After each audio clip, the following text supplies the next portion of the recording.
All right, this post obviously is from 2015, and yet I didn't realize that I would end at 111 posts. I just kind of did, and then started reading all of them. And anyway, this post has a lot to do with being the center of the that whole 111 in a way. Now that I'm looking back on it, as far as this thing about the circle and like the center, the that whole circle and point idea and the magnetic energy center of the mind, and how like the mind, or Hsuan in Greek, is that whole sits thing. But yet, dark doorway of the beast, I ended up realizing the dark doorway of the beast is 777, which is that labyrinth number. And even the Asti Gahana, the Sanskrit word for the labyrinth of the inner ear, like another physical, literal labyrinth. And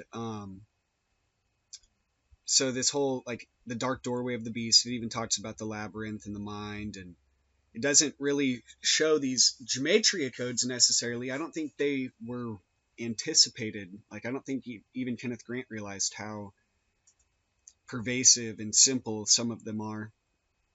Although, I mean, I think he did in some aspects. He just kind of had his way of, expressing things. But either way, like, some things have started to really just stand out to me regarding all of this. The labyrinth and mandala idea, the that essay I read, The Training of the Mind by Allan Bennett, a lot of things regarding that stood out, and it sort of like, I don't know, it just pieced, or it added another piece to the puzzle. And training is 333, Sankara, Sankara, without the H, in its basic form, since Kara is like any created thing, and then San added to it. And just how 333, which I mentioned in that last post as well, it's one of the, I mean, all of the triple numbers are sort of like yantra numbers or figurate numbers. And, I was like somewhat sick. I was getting over a cold or something. It wasn't as bad as the flu, but then I realized not only sickness is 333, which has that clifothic, Karanzan, and different sort of, also you could say negative connotations, I guess. But then I found sick, S-I-C-K, is also, and I don't know, like certain triple numbers, I mean, other numbers I started seeing how it all works, especially with this whole idea of like the grid of the 1 through 100 or 0 through 99, and how that little key of, again, like shifting it down with the 0, similar to as in the tarot, how that sort of just gives a lot of insight into the cellular, or like the holonic nature of this like grid. And I found like 99 is the Dhatu field, which is, Dhatu means field, or realm, or like there's different Dhatus, but the Dhatu field being 99 makes me think of this whole, that what I was talking about in the last post with all the things regarding 99. And it's also octave, and then when you add 8 to 99, or octave, it's 107, which connects with that whole final He, XYZ, bubbles, Ananda, that, which, like, I knew it was Ananda, but I didn't fully understand the, the depth of what that entailed. But yeah, like this whole idea of the city too, in the city, 111, another sort of like field being the 1, 10, 100. It's almost like the 111 is like that, has a relation to the 11, whereas the 99 relates to the the 9, or the ob and the odd. But either way, the zero, and it's sort of like the cycle of the wheel is really standing out as important. I have a bunch of different things pulled up I want to get to in relation to this blog, but let me see, where did I pull up? Not only the Saturn myth, but this other book. I guess maybe it's, who knows, there's so many things. But the Buddhist praying wheel, which, I called it a Buddhist prayer wheel, but there's an old book called the Buddhist praying wheel, and it talks more than just that. It talks about really circles and the whole mythology and connections to the wheel and the circle, and why the wheel is, a big Buddhist symbol, and how circles are like pervasive throughout it, as well as different things. But anyway, I ended up realizing that the Buddhist prayer wheel, the in Buddhist being 100 is kind of interesting, in a low value, without shin or teth, or without shin or tau. But the Buddhist prayer, and then see wheel is 51, and sits at 6, which is also, as I've said many times, the circle, using the cheth and gimel, just showing, again, the phonetic variances in the word circle. Obviously, like, if you look in a database, you can find things in the variances as well, but sometimes certain things are just like, they stand out, and when you keep them in mind, other things start to as well.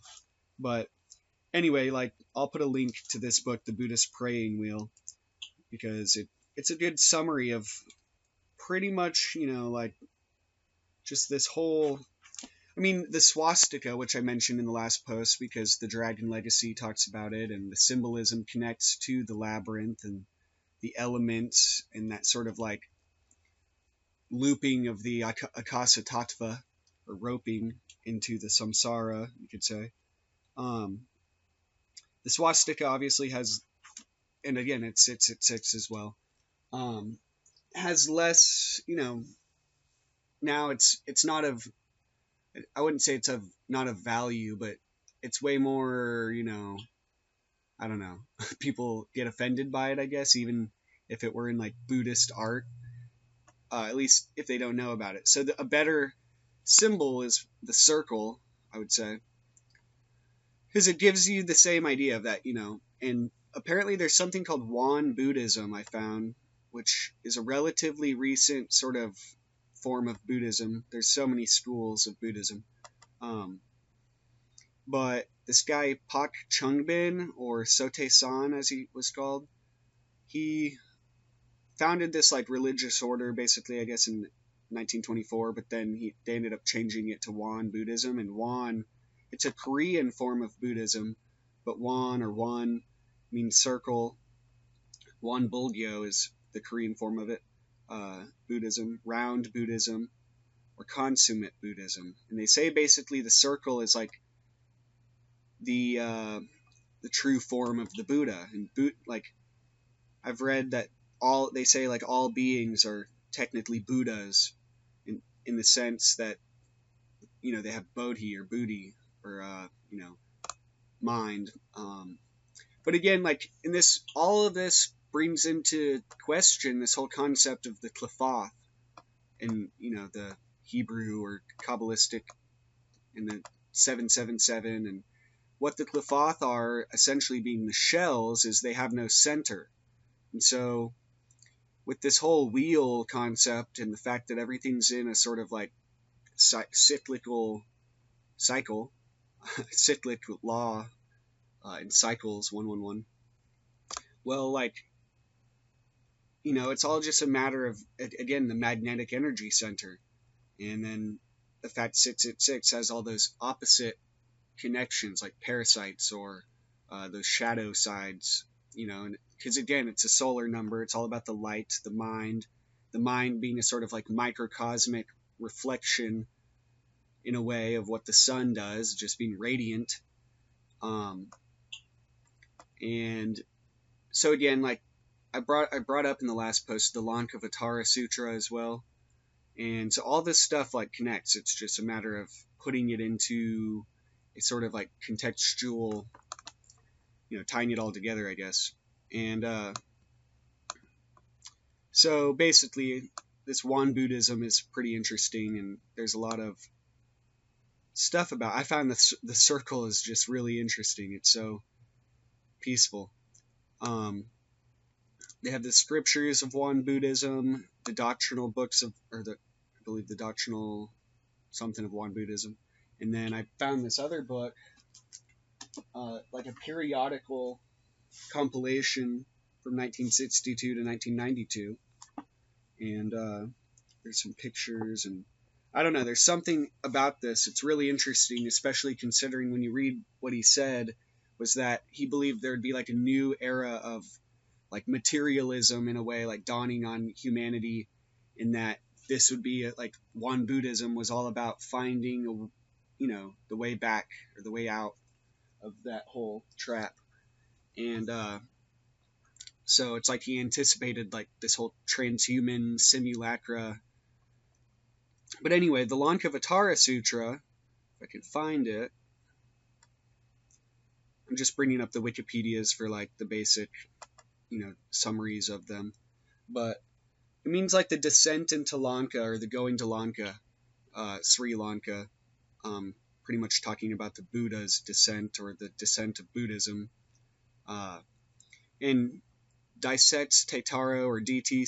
Suzuki, he wrote, not only did he translate like there's a few different translations of the Lankavatara Sutra, and he goes through like the history of it in this whole entire book about the studies in the Lankavatara. And he says it's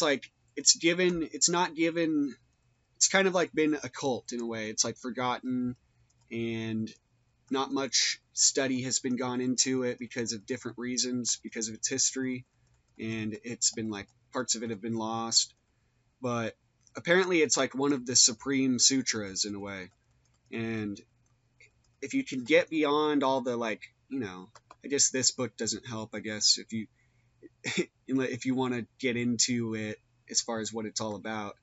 There's a YouTube channel though, this guy acalaacala, or acalaacala, he read it and he talks a lot about it, and his channel, he goes through a lot of different things about the different schools of Buddhism, which I've pulled up a few different things that I see as relating. But so if you want to, he's a good helper as far as finding where to go, where to look for this stuff. But the most important doctrine issuing from the Lankavatara Sutra is that of the primacy of consciousness, alaya vijnana, and the teaching of consciousness as the only reality. In the sutra, the Buddha asserts that all the objects of the world and the names and forms of experience are merely manifestations of the mind.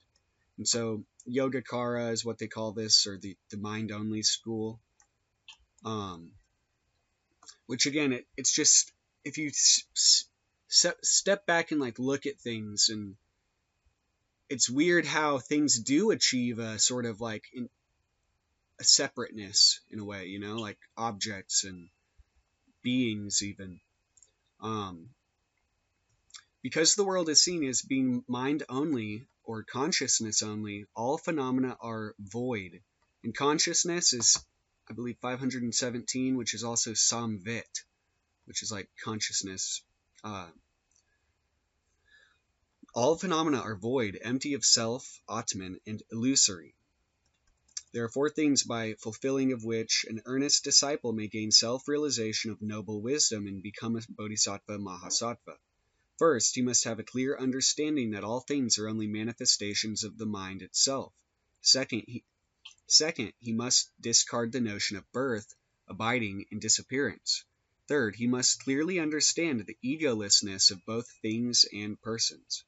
As to the first, he must recognize, and it just reminds me of this whole doctrine of recognition.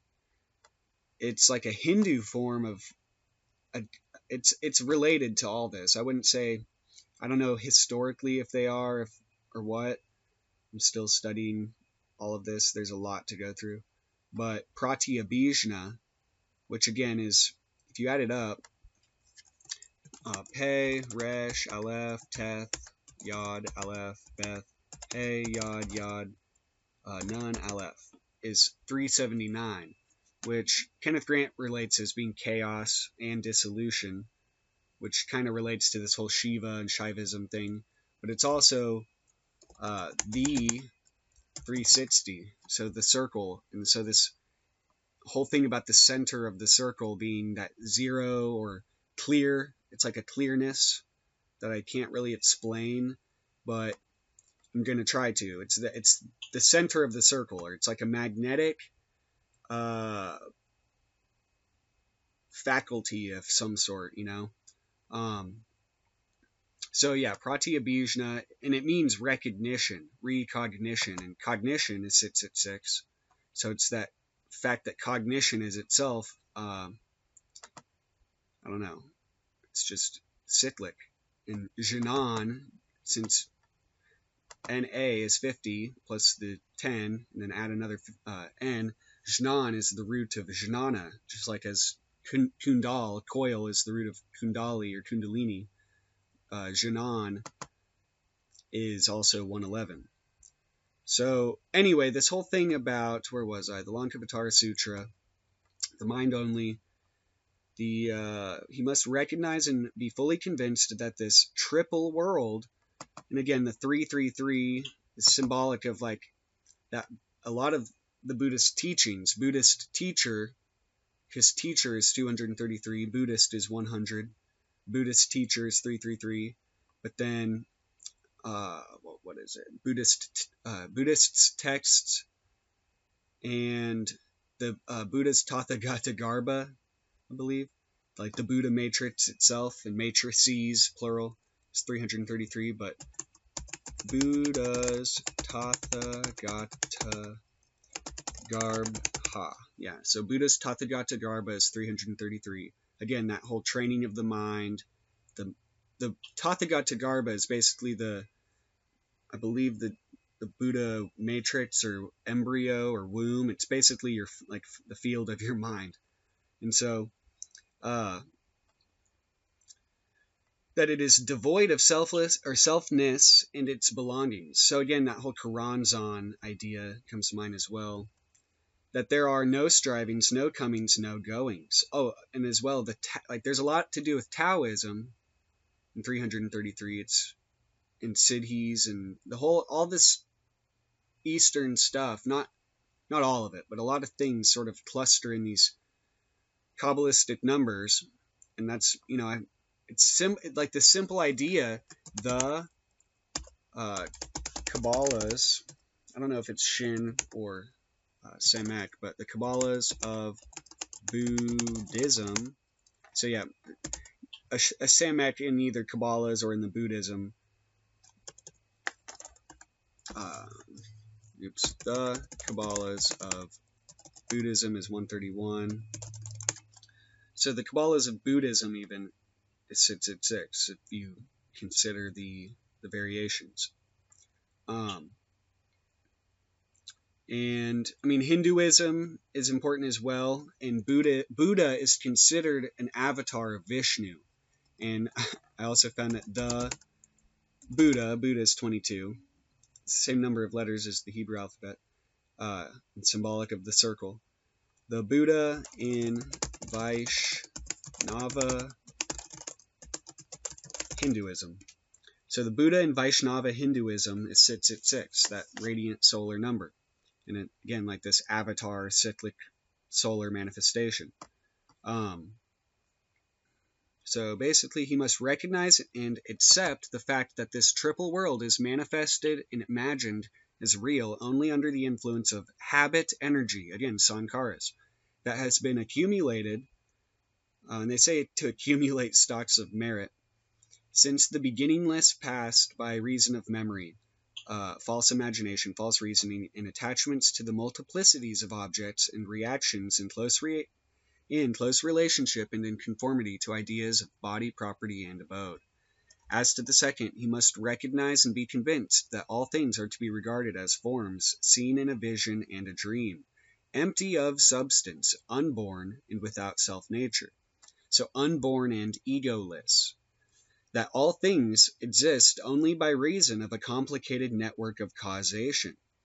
But again, like the central factor, this fourth dimension or fourth way, or the axle of time, you could say, is sort of, I wouldn't say it's acausal, but what Jung and all them have called the acausal factor, acausal 107, again, the XY, the final hay, it's a sort of, I don't know, that's where free will and determinism come into play. I think that there is, as long as you are conscious rather than being, again, caught up in this wheel, you have you have more choice rather than if you didn't. So it is a fine line between free will and determinism. It's just that impulse, I don't know, the factor infinite and unknown. As to the third, he must recognize and patiently accept the fact that his own mind and personality is also mind constructed, that it is empty of substance, unborn and egoless. The Lankavatara Sutra describes the various tiers of consciousness in the individual, culminating in the Tathagata Garbha, or Buddha womb, i.e. Buddha nature, or storehouse consciousness. So again, the Sankara and 333 being literally the Buddha womb, the memory, mnemonics, which is the base. So again, the base reality of the individual's deepest awareness and is tied to the cosmic womb, in the astral web, which I'll get into the web of manifestation in the next post. In the sutras, the Bhagavan, aka the Buddha, says that the Tathagata, really, Garbha, womb of the Buddhas, is intrinsically pure, endowed with 32 attributes and present in the bodies of all beings. So again, 32 is related to the LB, or the heart, but also the paths of the tree of life and the spheres, but excluding Doth being that sort of clear connecting factor. In that, like a precious jewel, so again, the dragon jewel, which in that last post about the whole labyrinth, like if you get, like the symbolism is that if you get to the center of the labyrinth, you find this, the philosopher's stone, or this, the Chintamani, or the jewel in the center of the lotus. But the dragon jewel, dragon jewel is, or jewels, so I guess plural, but dragon jewel being 384 is kind of very telling as well. But another term for the dragon jewel, so to speak, is actually dracontite. And so plural, dracontites, sits at 6. But the dracontite comes up, apparently, like even Pliny the Elder mentions it, if I can find where it's at. But yeah, dracontites literally means it's like this legendary mythological stone in the head of a dragon. And obviously, if you understand the dragon symbolism so far, you realize it's like, literally, again, the zero, or the egg. And that's why the egg is like considered associated with the dragon, the opening the eye of the dragon. So yeah, there's a lot of stuff about it if you look it up. But the dragon is also alchemical, and this whole celestial dew, all of this it's symbolic, but it's also like, I don't know, it's ever present in a way. And the dragon connects, again, there's that book, The Dragon and the Disc, by F.W. or Ted Holiday, who wrote The Goblin Universe, and I forgot what else, but he had an interest in the Loch Ness Monster, and pretty much like he goes through the legends and mythology of dragons and association to ufology. And if you think about it, like obviously neither are said to like exist, but at the same time, like existence implies being in the circles of this time.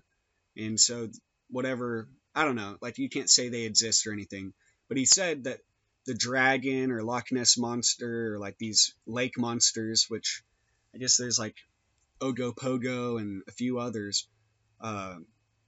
Just shows how pervasive these sort of things are in the mind of people. But that it's sort of like a reflection, like obviously like a subconscious contrast to the UFO, like the general aerial UFO. But anyway, like this whole thing about the mind and the dragon, it is the dragon in a way. The Kundalini is the serpent, but then the dragon is like symbolic of that, like obviously the next evolutionary step, but yet being a sort of morphogenetic idea, mythology, I guess you could say. And like St. Augustine's Rationes Seminales came up, and it's all about this like seeds of the mind. And Rationes Seminales, yet again, Rationes Seminales, 666, the mind.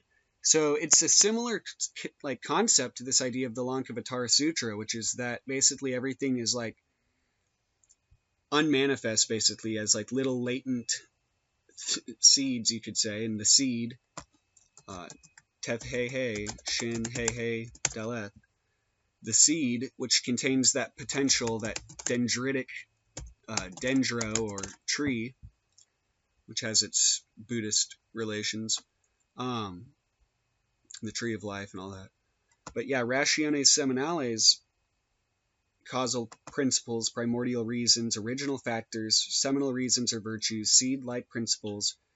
And it says it's a theological theory on the origin of species, which I've again said is also 666, ironically enough, the evolution, and also Charles Darwin plus ape, so the number of man, and also the evolution of, Blavatsky had this idea that contrasts are like parallel to in some way, possibly in a retrocausal way, I'm not sure, that evolution materialistically, like as, Darwin set forth and others, like isn't the only thing going on, that there is a sort of morphogenetic in a way, but spiritual or theosophical sort of descent as well, like as far as what we are and our materialization into what we call this, on this planet, but into the material world. And I think there's something to all of this. I don't know, like I can't say this is true or it's wrong or anything like that, but it's worth contemplating. It is the doctrine that God created the world in seed form with certain potentialities, which then developed or unfolded accordingly over time. What appears to be change is simply the realization of the pre-existing potentialities. The theory is a metaphor of the growth of a plant. So again, like the seed idea of 333, much like the planted seed eventually develops into a tree. So when God created the world, he planted Rationes Seminales, from which all life sprung. It is intended to reconcile the belief that God created all things with the evident fact that new things are constantly developing. Which again, this whole idea of compound devices, compound and ephemeralization, the signature, Jacob Boehm, he has some interesting stuff, obviously, but apparently his insights came through an experience like seeing into a gleam of light or a beam of light, reflective light from somewhere. The way I interpreted it is that he had a sort of like Kabbalistic realization of the interconnectedness of things through that medium, which it isn't, it seems to be a common thing, apparently. In John Dee, again, if you read these books this Jim Egan guy wrote, the camera obscura idea as well is very important, the aperture, and but basically, yeah, like there's something to do with time and light and this circle idea. And he talks about how like the 7 can't evenly be divided in, the circle, or 360. All the other numbers can evenly fit or divide, like the circle can be divided evenly by them, except for 7, which gives that repeating decimal of 42, 425178 or something. And so 360 divided by 7, 428571. And all the other numbers are like even. And so, Kenneth Grant talks about the fractions being related to the Qliphoth in a way. But basically, John Dee found there's a connection between 360 times 7, 200 or 2520, and 252. It's sort of like, it's obviously by 10, 252 times 10. But that there's a sort of like harmonic sort of interplay between the numbers. You'd have to read this whole thing.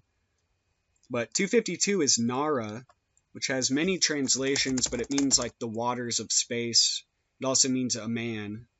But Nara it's related to this whole field, the Dhatu field. And I can't really get into all of this, but it just shows that basically this guy way the fuck back in the 1500s knew a lot more than we realize, like than most people even today understand. But it's like he anticipated this sort of quantum explanation, I guess, or furtherance to the Euclidean understanding, and how, again, the quaternary that he talks about it's pretty much the same thing as the final hay. And so this egg idea, and how if you read Outside the Circles of Time, Kenneth Grant keeps relating all this stuff, like with the egg and Frederichat and Crowley and 666 and Karanzan,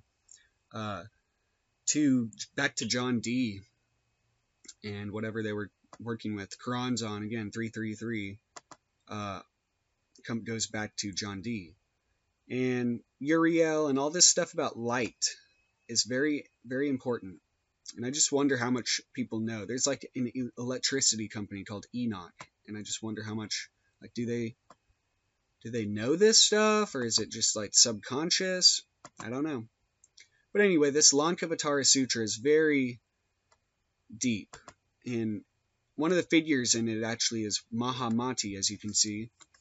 Mahamati is 107, which there's a few different other like figures. If you look at the Devi Mahatmaya, no, not Devi, the Devi Bhagavata Purana, Srimad Devi Bhagavatam, it's got 318 chapters, and obviously it's just a part of the whole Puranas, but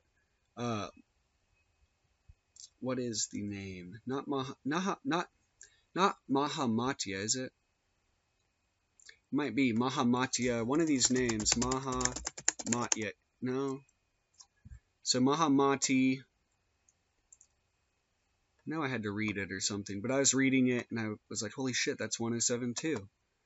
And if you read this book, though, it says that not that everything's a manifestation of the mind necessarily, but that the mind and everything is a manifestation of the goddess. And it's got a lot of similar concepts.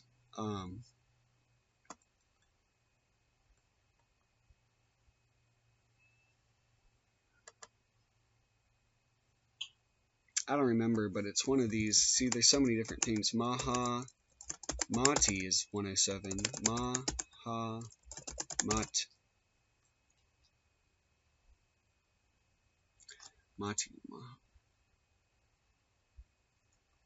Mahatmaya. It's probably Mahatmaya.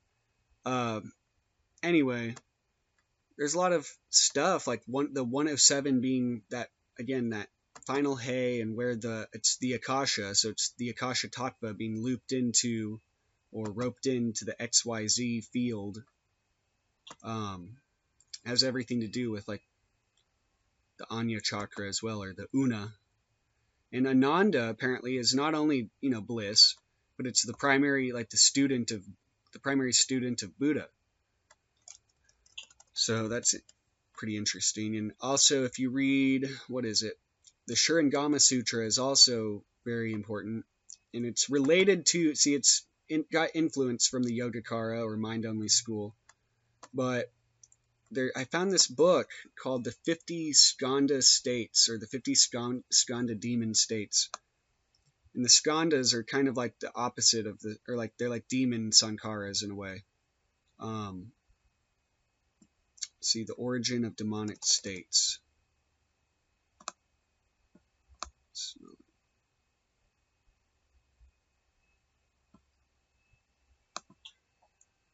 And it describes them as like worms, which is interesting because the Qliphoth and the Kabbalah are as well. But basically, it brings up Ananda a lot in here as well. That's how I first learned about that. But this book, the 50 Demon Skanda, or well, it's not even a book; it's like a section of the Shurangama Sutra. Which this has sort of been, it's like it wasn't given like like it wasn't given attention by the authorities or whatever, so it's a lesser known text, I guess. But let's see. I just got this book also, Aleister Crowley in India by Tobias Churton, which he has a lot of books of, Crowley and The Beast in Berlin, Aleister Crowley in America, and just a regular biography. But I'd never even heard of this guy until I got that and started reading it. But apparently he influenced Crowley and kind of like split off from the Theosophical Society, but may have had some relationship with them. But again, I never knew about him. But Crowley, like I knew about the Charles Henry Allen Bennett influencing Crowley, but so did this guy. Which apparently has, like, Crowley got the idea of, like, the spine being symbolic of the phallus and the mind, the mind itself being the yoni.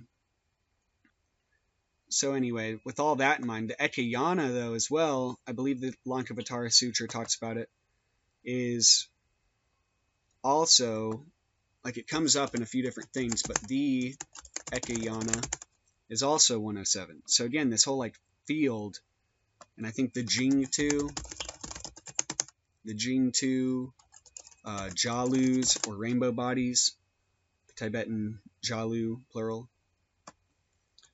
But the Ekayana, the one vehicle, Yana being like vehicle, clearly there's something to this. Chan Buddhism affected this synthesis in a unique way by focusing on the practice of meditation as taught in the Lankavatara Sutra as the core method of personally realizing the Ekayana teachings, while at the same time acknowledging the transcendental and devotional aspects represented by the Avatamsaka and Lotus Sutras. And there's a whole school of Buddhism that like reveres the Lotus Sutra. So Bodhidharma is said to have brought the Ekayana school of southern India to China and passed it down along with the Lankavatara Sutra to his primary disciple, Dazu Huike. And I was reading about that. That's all talked about in the studies of the Lankavatara. But yeah, basic, rundown is that there's Mahayana, there's a few different main schools of Buddhism. Theravada, the elder school, obviously Vajrayana, which is like it includes many things, but is Tibetan Buddhism mainly. A few different forms of Japanese Buddhism, Soto, Shin, Shingon. Shin is like from Shinran, I believe, a philosopher. And then, which he's actually really important, Shinran. I forgot his last name, but this guy, Acala, or Acala, he talks a lot about Shinran and all the stuff. Like, he's pretty important. And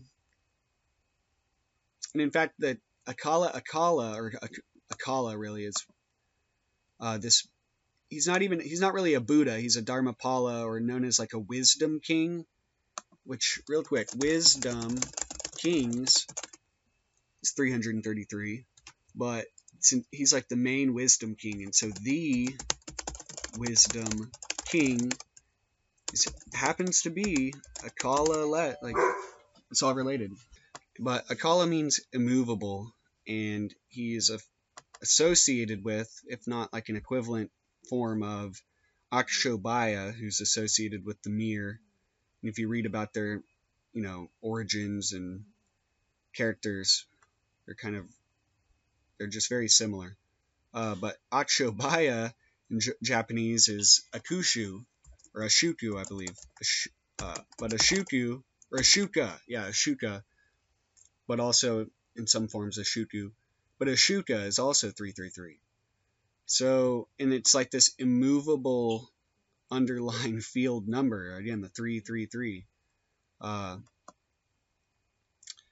Immovable protector. But apparently it's pronounced Achala, I'm not sure. But yeah, wisdom kings, 333, type of deity, classed as the third after the Buddhas and Bodhisattvas. So again, it's just, once you like realize, again, the Hebrew applied to English, but yet these aren't even Hebrew or English. It's just the simple phonetic, even it's Sanskrit, but the phonetic Sanskrit I found, the phonetic what's first? Sanskrit? The phonetic Sanskrit. Just like apply Hebrew to English, and the Kabbalah of 9 chambers, and the various things, the Kabbalahs of Buddhism, the Buddha and Vaishnava Hinduism. But yeah, Ashuka, the Japanese equivalent of Akshobhya. So what else?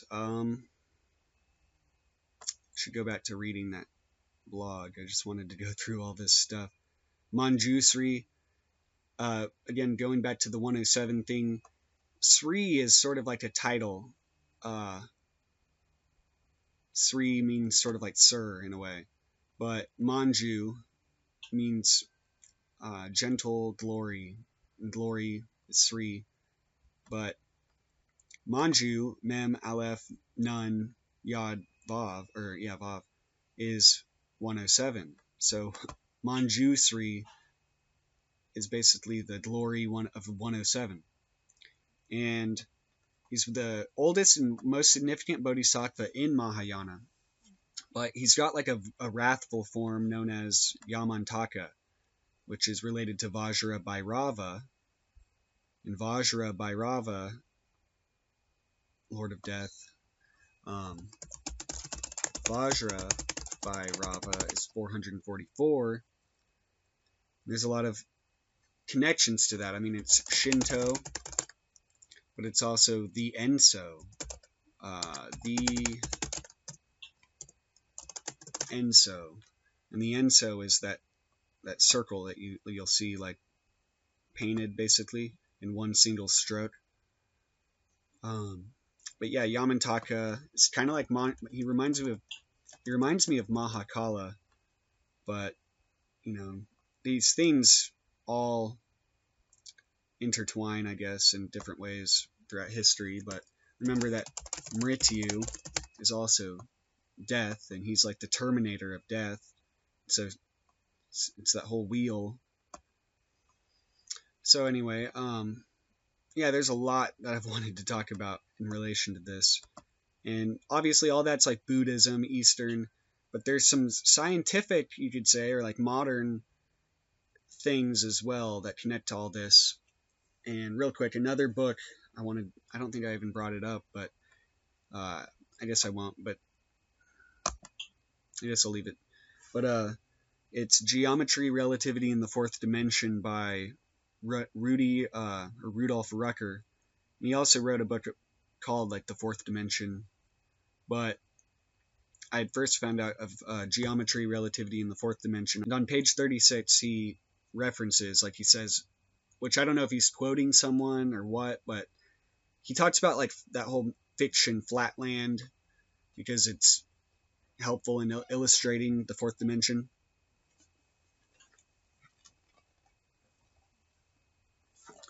And anyway, he's on page 36, which is the root of 666, that's the triangular number of 36.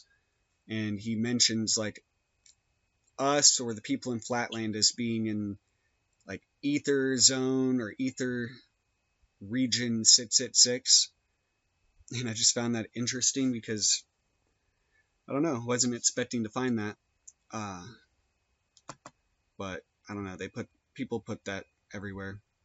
Anyway, I said the last 6 years have allowed me to see deeply through personal exploration, research, and analysis of certain areas of occult activity, particularly revolving around the functions of thought processing, linguistics, mathematics, computer interfacing, etc. Each of these are connected very intricately by the fabric of the technological web, a web which is not flat like that of a typical spider, but more like a vortex as it condenses and upgrades over time. Again, the funnel effect idea. And another book that, again, is coming to mind is way more deep, I guess, in the sense that it's way more verbose, is Matrix of Mystery by Herbert Guenther. But I see a lot of similarities in what he's talking about with the funnel effect that this book talks about, and how, again, the mind is like a vortex, which Le Vouivre, the French, the Viper, connects to this whole vortex ideas in 333, in that book, The Dragon Legacy, the idea of the vampire, or even the witch, as basically a sort of creator of this sort of vortex, with the middle pillar and all that, which has both widened in scope, or not even just the middle pillar, but this whole idea of the double cone as well, and manifestation, or the magic of the mauve zone. Ironically, or perhaps not really at all, I've been reading a very intriguing book which talks about much, but centers around this concept of the tunnel or funnel or vortex, and described variously as a cone or funnel as well. The book is titled Dark Doorway of the Beast and is forwarded by Kenneth Grant, but the main core material is a dense and descriptive analysis of the primary mechanisms of thought and being that separate man from beast, namely the image-making, retaining, and accumulating faculties, again that Sankara faculty, which have resulted in the evolution of language, cultural iconography, etc. This book came nearing a time when I felt as if all was beginning to dry up in terms of new directions, and while actually being an eerily close, almost word-for-word version of what I've learned in the past 6 years, it's like the author removed the blinding walls before me, or rather lifted me up from the labyrinth of my sterile boredom to see from a new perspective that I'd been wandering around among. So yeah, I remember this book, it just like helped me see how you can get trapped in the walls of your own mind and perception. And again, how the world of the shells, the magic of the mauve zone is all about, being the puller of your own reins, so to speak, rather than other factors and forces. The labyrinth is a very apt and powerfully suggestive symbol throughout the book and signifies the nature of the mind and is contained in the myth of Theseus and Ariadne. The various levels leading from the periphery toward the center is essentially a form of the same idea of the various levels, planes, or densities ranging from the physical, astral, etheric, etc., down. It is difficult to say which is the center and what may qualify as an edge or boundary, for there may be none but perhaps one all-encompassing central edge in which all else is but a graduation of its omnific unity. This ever-growing and widening spectrum, which again, that whole Pratyabhijna is all about just like the perception and the recognition of that thing. And so what I was going to say is Pratyabhijna of Shiva is 777.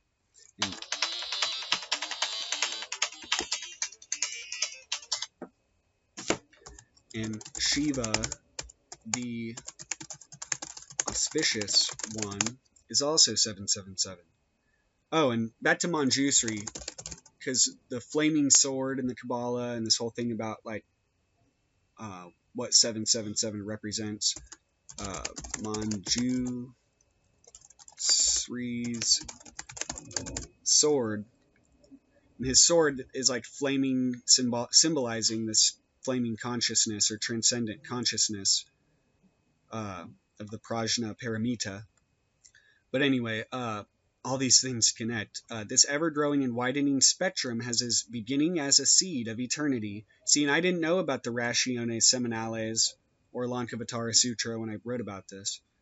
Encapsulated in the unmanifest, and upon its germination, when the mirroric clarity of the zero is illuminated and magnified by its own internally combustive contemplation, or time, basically, triggered, because, again, time is really, it's hard to explain, but it's light. It's the rotation of bodies, celestial bodies around the sun, giving rise to these complex processes. But the zero is the seed of the tree of life. So by its own internally combustive contemplation, triggering the catalytic charge of the growth process, breeding forth branches into manifestation. The O, or zero, is the seed of the tree of life, from which all things grow from and all things return. And for this reason, the zero is not only the seed of fecundity in the womb, which is fertilized and gives birth to new life, but is also the burial chamber, coffin, or tunnel to Amenta, the portal of death or doth. It's also that, like, so it's that screen. I just see it as a screen, being the calculator grid. The thread of Theseus, which is really the astral light, is also the thread of the electromagnetic spectrum, Kundalini, and the scales of the alphabet which bind the structure of reason into understandable words, codes, phrases, and formulas, etc. These are all cells containing, barricading, and regulating certain avenues of thought and emotion, signposts throughout the tunnels of mind and being. So in these tunnels, you could call it Vril, that Vril compendium by Gary Vassilatos, which is kind of questionable, but it also, I don't know, this whole idea of like the orgon or this invisible energy, it sounds retarded, but at the same time, the zero, or, quantum, I don't know. If you study quantum mechanics and then also the Kabbalah, there's a lot of overlap, but it takes that, again, recognition for it all to, stand out. And the contrast and the definition of whatever's happening. And anyway, this whole Kundalini and the serpent, it makes me think of how serpents, are said to see, like, not necessarily infrared, I don't know exactly, but radiant heat, and how radiant is 666. But apparently, this whole coronavirus and bats, it's interesting because it's the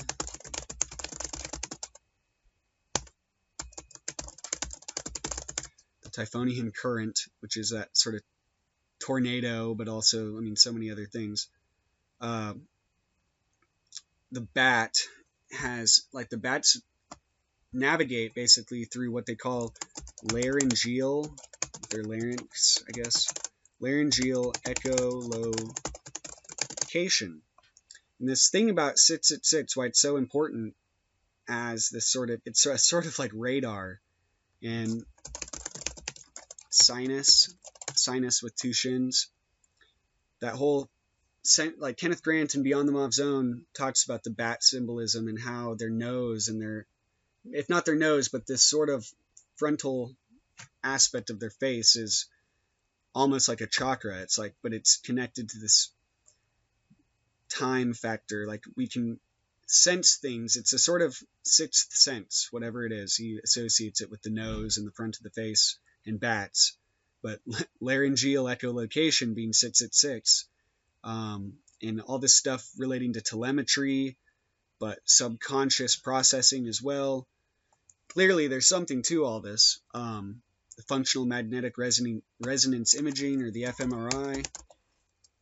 basically the brain, the mind, has this sixth sense faculty as arising kind of from all the other sensory input, it seems like.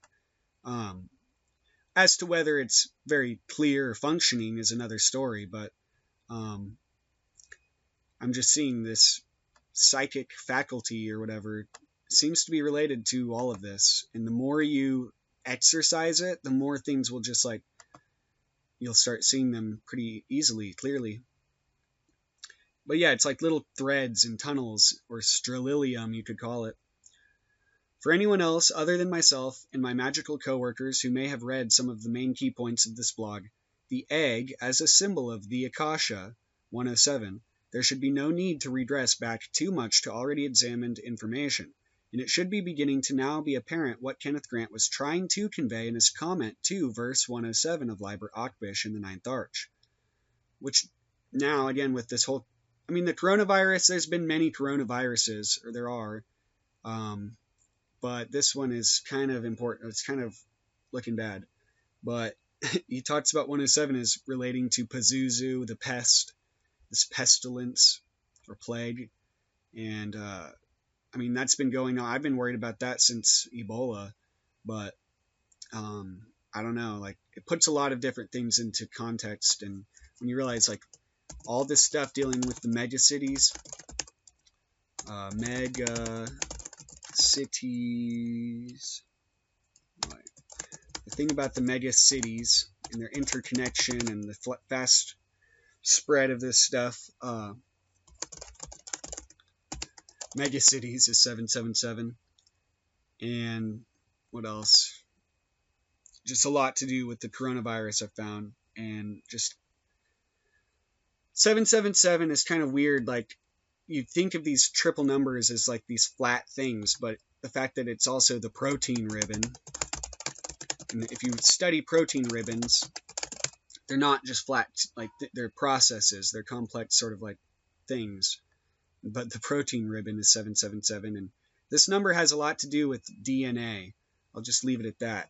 And my friend Soror 722 knows a lot about how DNA and light and physical manifestations, again, the world of the shells. She knows way more than even I do about all this. And, but yeah, like, whatever's going on here, it connects to the ufology field, but ufology, like UFOs, may just simply be, like, when you look at a microscopic, a petri dish in a way, and you see these things, the way they move, and I don't know, like, our understanding of like solid rocket fuel, jet fuel, and all that pales into comparison with whatever's really going on. And it really has. They've even said, like, if you study the UFO reports, the many case projects and whatnot, they realized it had to do with They realized it had to do with magnetism a long time ago, as well as probably light. And I had this pulled up. I didn't want to talk about it, but this whole thing about space, time, and light is really important. And it connects to this 107 thing, ironically, and all these codes. But they talk about warp bubbles, or these ideas of, like, time tubes. But what if, like, whatever the UFOs are like, they're sort of testing of whatever it is they're tampering with, and I don't know, there's a lot of speculation, and the whole field is dubious. But if you step back and look, like, clearly we're here, something like we are Buddhist aliens in a way. We're beings on a fucking planet that really shouldn't probably be. I mean, we're in the Goldilocks zone, so we should just count our fucking blessings while we can. Hope no big asteroids or, again, coronaviruses come and wipe us all out. We don't all have the luxury of billion-dollar boats. But, anyway, this whole warp drive thing, I pulled it up. I'm not going to go into all these, but there's a lot of different things. If you looked it up, the quantum vacuum, and this whole thing about space and time, and it has to do with spirals and the whole idea of the labyrinth of energy. and sits at 6 being the fourth dimensional cube, or the hypercube. I'm just wondering if I know about this. What do these people who have, like, way more money and resources, like, what do they know? Kenneth Grant knew, though, that this was like a key to the space-time continuum. And the Auric Egg is a very old concept, as is the Cone of Power, which has applications ranging from Wicca, the Golden Dawn, and ceremonial magic, electrophysics, quantum mechanics, and also when considered that the double cone waveform as the, I guess I meant infinity symbol, or 8, is a form of the Vajra or diamond thunderbolt, known as the double wand of power in Librael Veliges, the knowledge of which contains the gnosis of manifestation. The light cones of manifestation are a highly similar, if not parallel, formula for the magic cone of power used in the Golden Dawn magical rituals, which usually tend, again, and it's all about, like, seeing Malkuth as a reflection of Kether and then changing, like, I don't know, it's hard to explain. Usually tended toward the middle pillar work and ascent of Malkuth toward Kether via the middle way, centering the focus on the midpoint of Tiferet, the sun, i.e. Anahata enlightenment. The reparation of Malkuth is known in Hebrew tradition as the Tikkun Olam, again, like the going back, which again has a value of sits at 6, not necessarily in time, but to the primordial state, or the Dzog-chen, which that matrix of mystery talks all about. The bringing down of the fire of heaven to earth, Paradisos. Dante's Inferno has a lot of connections to, there's a lot of Kabbalahs in it. Divine Comedy is 222. And then Tirzah, I can't even think, but a lot of, and there's like, there's gotta be some influence of Buddhism on the whole revelation. Like, people have noted that. But then in the Kabbalah, like lamp, what is it? Stand, no, so it's Tau. Lampstand sits at 6. There's 7 lampstands. They talked about them being like the chakras. But Buddhism in Greek, I found Buddhismos is also sits at 6, which is very telling. But then so is Revelation of Saint John. And I found a lot of other things that are very telling. Like, it's just, no one could have anticipated this. Francis Bacon didn't sit there and, like, calculate all of this stuff and say, okay, we're going to make the English, someone couldn't have done this. And it's not like I'm even going and saying, oh, you got to take this and this and this, and, no, like, I'm just simply using the same Hebrew applied to English, using phonetics with maybe the variances of Samek and Shin, Teth and Tau, and maybe Gimel and Cheth in some instances, but sometimes those aren't even in the word or the phrase, and it's still worth considering. And I find it suspect how much people push back against something that is clearly has, like, at least some merit. The number 6 and its extension as sits at 6 veils the idea behind the cone of power, as it shows how circumambulation on the lower physical level reverberates upward or inward toward the source of manifestation, which, in terms of the physical and astral individual matrix, is right at Da, the place of the division of the Ruach or mind from the etheric machinery of being and the astral and physical machinery of thought and existence. So the shell, the being Malkuth in a way, and then the inner components, and then the underlying sort of field, the true Vajradhatu, or maybe I don't know what comes first, the Vajradhatu or the womb matrix, but I would think the womb is probably the Ruach, but I'm not sure. If the heart, Tiferet, mind, Yesod, and body, Malkuth, are all aligned, then the true will can be better followed without hindrance, and the veil of illusion between self and other will thin, and further progress can begin to be made as the whole system of mental and physical being will begin to operate according to the higher nature of the true will. Again, psychosomatic. The whole essence and idea of magic is to cause change in accordance with the will, particularly external and objective change. And that's not, again, to say, like, outside of the normal, but literally, again, patterning your life so as to affect like positive sankharas rather than shitty, sankharas that can be considered like a noose in a way, like behavior, karmic nooses, karmic knots. This can only be affected through the accrual of insight and knots in time. It's 333. Because again, 333 is the time loop, or that wheel of time. This can only be affected through the accrual of insight and ability to effectively engineer the dynamics and mechanisms of thought and its translation from the filter of mind and its direction toward application and expansion. Without proper understanding of one's own mental operating system, they will be as if reading from a blank slate and project data and perspectives from others as their own until real personal experience, understanding, and wisdom are developed. Here is where the almost non-existent tip of a cone of power begins its course like an unleashed spore, building a network of crisscrossing and interconnecting tentacles, spreading further as they further intertwine with the host. When looking at a seed, one does not see what immense beauty it contains in such a small capsule, so too with any idea, symbol, talisman, or other seed image. The art of cultivating seed images is known commonly as sigillization, but any form of art is essentially the same thing.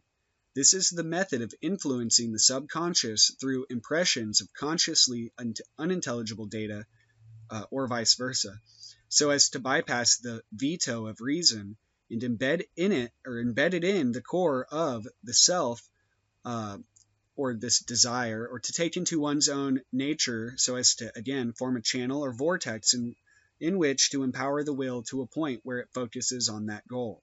Because, again, the will, you could say, or just intention, works by way of this weaving pattern over time. This is why art can compel someone even if they don't know its meaning or origin, as they can pick up on its inherent vibration or motivation. When listening to music, there are many levels in which to consider, though it's the first layer of outward appearance and tune which is what drives anyone to listen to a particular style of music, or anything really, a style of being. There are many underlying reasons for things we do, and art is one of those which shows very well how much one can be a medium themselves for something which they can see in their own minds, but nonetheless cannot exist in any other way but through imperfect and unjust depictions, approximations, simulations. Pass any information, let alone secret, around enough, and you'll end up having a new generation of demons to destroy. But art always seems to speak without words and guides without speaking. And when one begins to see that everything is art, he becomes a magician who knows his art is a gift as a god or creator. This is related to the idea of the vision of Pan, the ordeal where one rises up out of the egoic cube frame of the space-time labyrinth and beyond to a state of ineffable understanding outside of the individual frames of perspective. The idea of the dark doorway of the beast is that the barrier or abyss between waking and dreaming, which is deep sleep itself, refers to the veil. The barrier is deep sleep itself, refers to the veil, wall, or river that separates the two levels of mind, which, if unlocked and integrated, would provide further access to both. Lux and Nox are the waking and dreaming, or day-side and night-side aspects of the mind, although they do intertwine in a way that, in a way, the physical world is really the world of the shells, and the so-called spiritual world or the energetic impulse world is the contrary. So yeah, we're in a sort of heaven upside down. And there really is no difference. They too are the dual poles of the graduations of the spectrum of the eye, or the electromagnetic spectrum, which is again like a circle, a spiral wheel toroid, hypercube, hypersphere, or funnel vortex of power which spirals outward from the unmanifest toward the omega point of perfection, where the zero becomes the fully gestated egg and hatches, opening the I, or O, AN, of a new or eon of a new manifestation. The circle is the basic universal geometric shape. I mean, that could be disputed. I mean, the true mathematical point has no dimensions, so, I mean, you could say the point, though, is as well, but it's also technically a circle. Is the basic universal geometric shape, though its multidimensionality arises when the zero is conceived, or the O is conceived as moving through time, such as when a clock or planets would appear to be going in a circle, but is really advancing through another dimension, forward through the substrate of relative change we call time. Since day and night are both relative themselves, they are but physical representations of the dualistic nature which we biologically experience through the process of waking and dreaming or sleeping, and even life and death. The top half of the circle would be that of that which light is. The top half of the circle would be that which is light and heavenly, while the lower part would be dark and wintry, but nonetheless, as the Egyptians came to idolize in their mythology, the cycle ever continues, and the ever-coming sun, or the ever-coming one, rises again, the golden dawn. The resurrection is established in the heavens, the sky, and on earth through man, again, i.e. the golden dawn. The first image on the left is that of the thread of Azoth connecting Kether and Malkuth via the double cone of power, from the Golden Dawn manuscripts by Israel Regardie. The middle two images are Su Lakota medicine wheels representative of many things, primarily the wheel of time, seasons, change, directions, etc. The top right image is a Sioux Lakota symbol of the Lakota symbol for Sun-Earth connection. The inverted triangle on top symbolizes the stars or the sun. The triangle on the bottom symbolizes Earth sites. The Lakota strongly believe that there is a powerful connection between the sun and the earth. Much of their culture has been directly influenced and shaped by centuries of solar observation. In the book Lakota Star Knowledge by Ronald Goodman, you can learn why the Lakota consider the buffalo, which Yamantaka, to be the embodiment of solar power, and how the teepee symbolizes living inside the sun. The cone also is what the cone. The bottom right symbol is essentially the same, though turned sideways, and is the runic symbol Dagaz, and symbolic of the day, dawn, light, awakening, and cycles. The bridge or doorway between waking, Malkuth, and dreaming, Yesod, could be thought of as Tau, the 22nd Hebrew letter, or the universe or the world tarot card, the 32nd path which connects the two lower Sephiroth. Upon further consideration, perhaps the design in the Thoth version, which I thought looked like a premonitionary computer chip grid line, or grid lines at the bottom, could actually be a form of the labyrinth. Tau itself, as the first letter encountered upon the ascent of the tree from Malkuth, means the cross and connects with the cross of Malkuth, as well as implications of the subsequent crossing of the abyss, wherein the fool becomes the magician. The English letter T even shows a division between two states under the rule of an unmanifest third, and could also be seen as the magician with his arms outstretched as he balances along the path. So again, it connects to the whole Venus symbol too, and the royal arch. And I've mentioned it before, but the common Christian cross signifies the ascent of the material horizontal plane along the spiritual vertical plane, the bridge or crossing between and connection between heaven and earth. The Hermetic dictum of as above, so below can also be extended to a broader scope of as within, so without. So taken ceremonially, what is contained within one's internal nature will manifest outwardly, and that which is manifest externally will saturate one's inner being. The ancient Delphic inscription of Temet Nosce, or Nosce, of know thyself, or know thyself, is also relevant and connects with the Vedantic practice of Atma-vichara, or self-inquiry.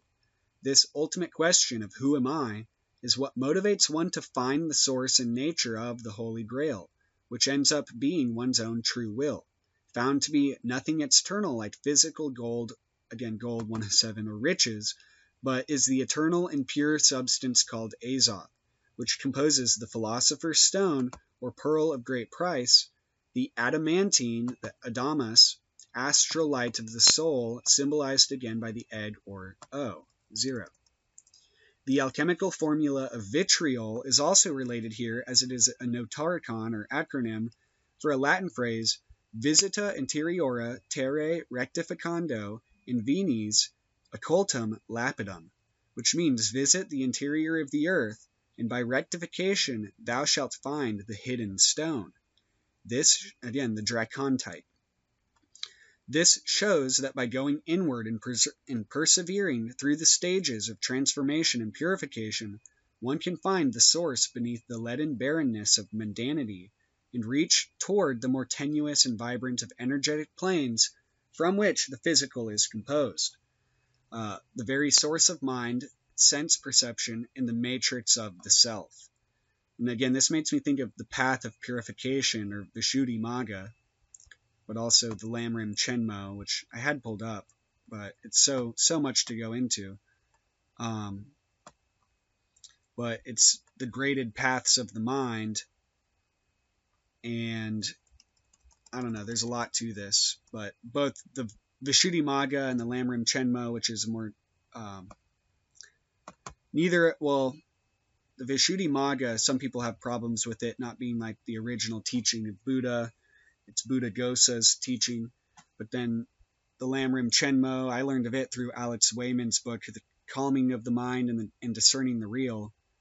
And Alex Wayman has a lot of really good books, but again, some people don't like him. But yeah, there's methods in a way. It's like alchemical, and also like how there are alchemical steps or procedures for alchemical sublimation. This whole Lamrim Chenmo is also an important thing that comes to mind. Only by way of this will one be able to know the depths of their own nature and subsequently gain more mastery or adepthood in its external application and embodiment. And so again, it also brings to mind how master is 555, so that master of the field. But then I found master of, Shikantaza is a teaching in, I think, Sotu Zen. Let's see. I may have closed it, but Shikantaza. It basically means to just sit. It's like a pure form of meditation or yoga, and all you do is sit there in like either an empty room or somewhere, conducive to meditation. But just sit is 555, and then Shikantaza is 555, and then master is 555, but then master with a shin would be 555, but master with a semek of Shikantaza is also 555, which is a very, if you look into Brahma, there's 555 Brahma Sutras, but like I talked about in the last post with the strange loop, it's recursive field,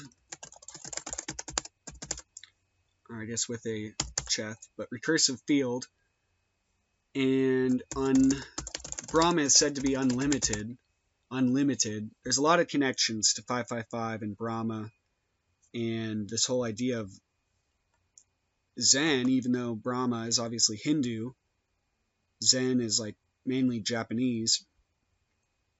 But again, if you keep all these things in mind, I'm trying to just relate them and tie them all together, because if I were to just say them one by one, it wouldn't tie together. But again, it's all these loose threads are not very conducive for Zen, but they're really not loose threads. Like, you'd have to go and find all this stuff for yourself if you can, if anyone has any will to do so. I'm just simply talking about it because I find it interesting and making it a little simpler, because no one is like, hey, look at all this stuff. For me, I've had to just do it on my own. So yeah, basically this 777 thing, it's a lot of things. It's the flaming sword. It's the Typhonian current. So therefore, it's like that creative, but also sort of destructive impulse. It's also the massive virus outbreak apparently, and also Louis Pasteur, like I said, which relates to this whole vaccine concept and the serpents and other sort of venom sciences. But anyway, what else did I want to read about? This whole thing, the Shurangama Sutra, the skandhas, I'll leave that to be read by whoever wants to read further into that, but it's really important, I think, and especially when considering just the obstacles when it comes to like the path of enlightenment, you could say.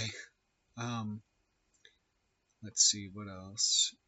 Another thing I wanted to end up reading while doing this was this thing that Dorje Jinpa wrote called The Avatar of Synthesis, which apparently Blavatsky also, or not Blavatsky, but Alice Bailey also wrote about.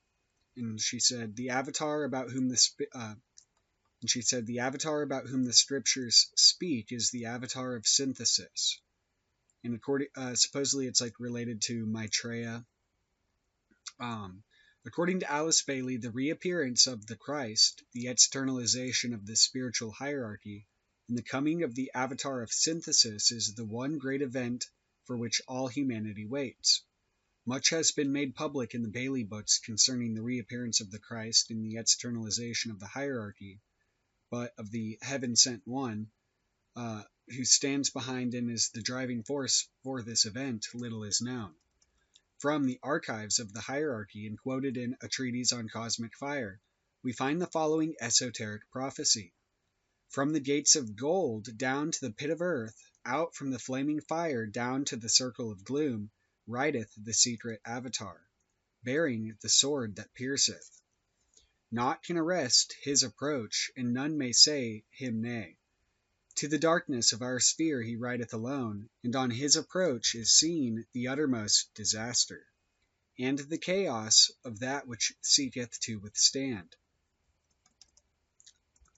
Treatise on Cosmic Fire, page 747. The utmost disaster and chaos is caused by those resistant to change, and from the fact that the first ray of spiritual will, power, and synthesis is also the ray of divine destruction, destroying the old crystallized forms so that a new world may arise from the ashes. The Asuras veil their faces, and the pit of Maya reeleth to the foundations. The stars of the eternal laws vibrate to that sound, the word uttered with sevenfold intensity. And again, the sevenfold, and like the whole theosophical idea of the seven rounds, is it's confusing, but this book Anacalypsis talks a lot about this whole thing about the Sabbath and the 7 days of the week. And again, Ha-Shabbath is 777, and so is the Sabbath of the witches. But this book, The Saturn Myth, which is kind of questionable for different reasons, but it's weird because he's like criticized for associating all the planets like with Saturn, but again, it's Saturn being time, not the physical planet.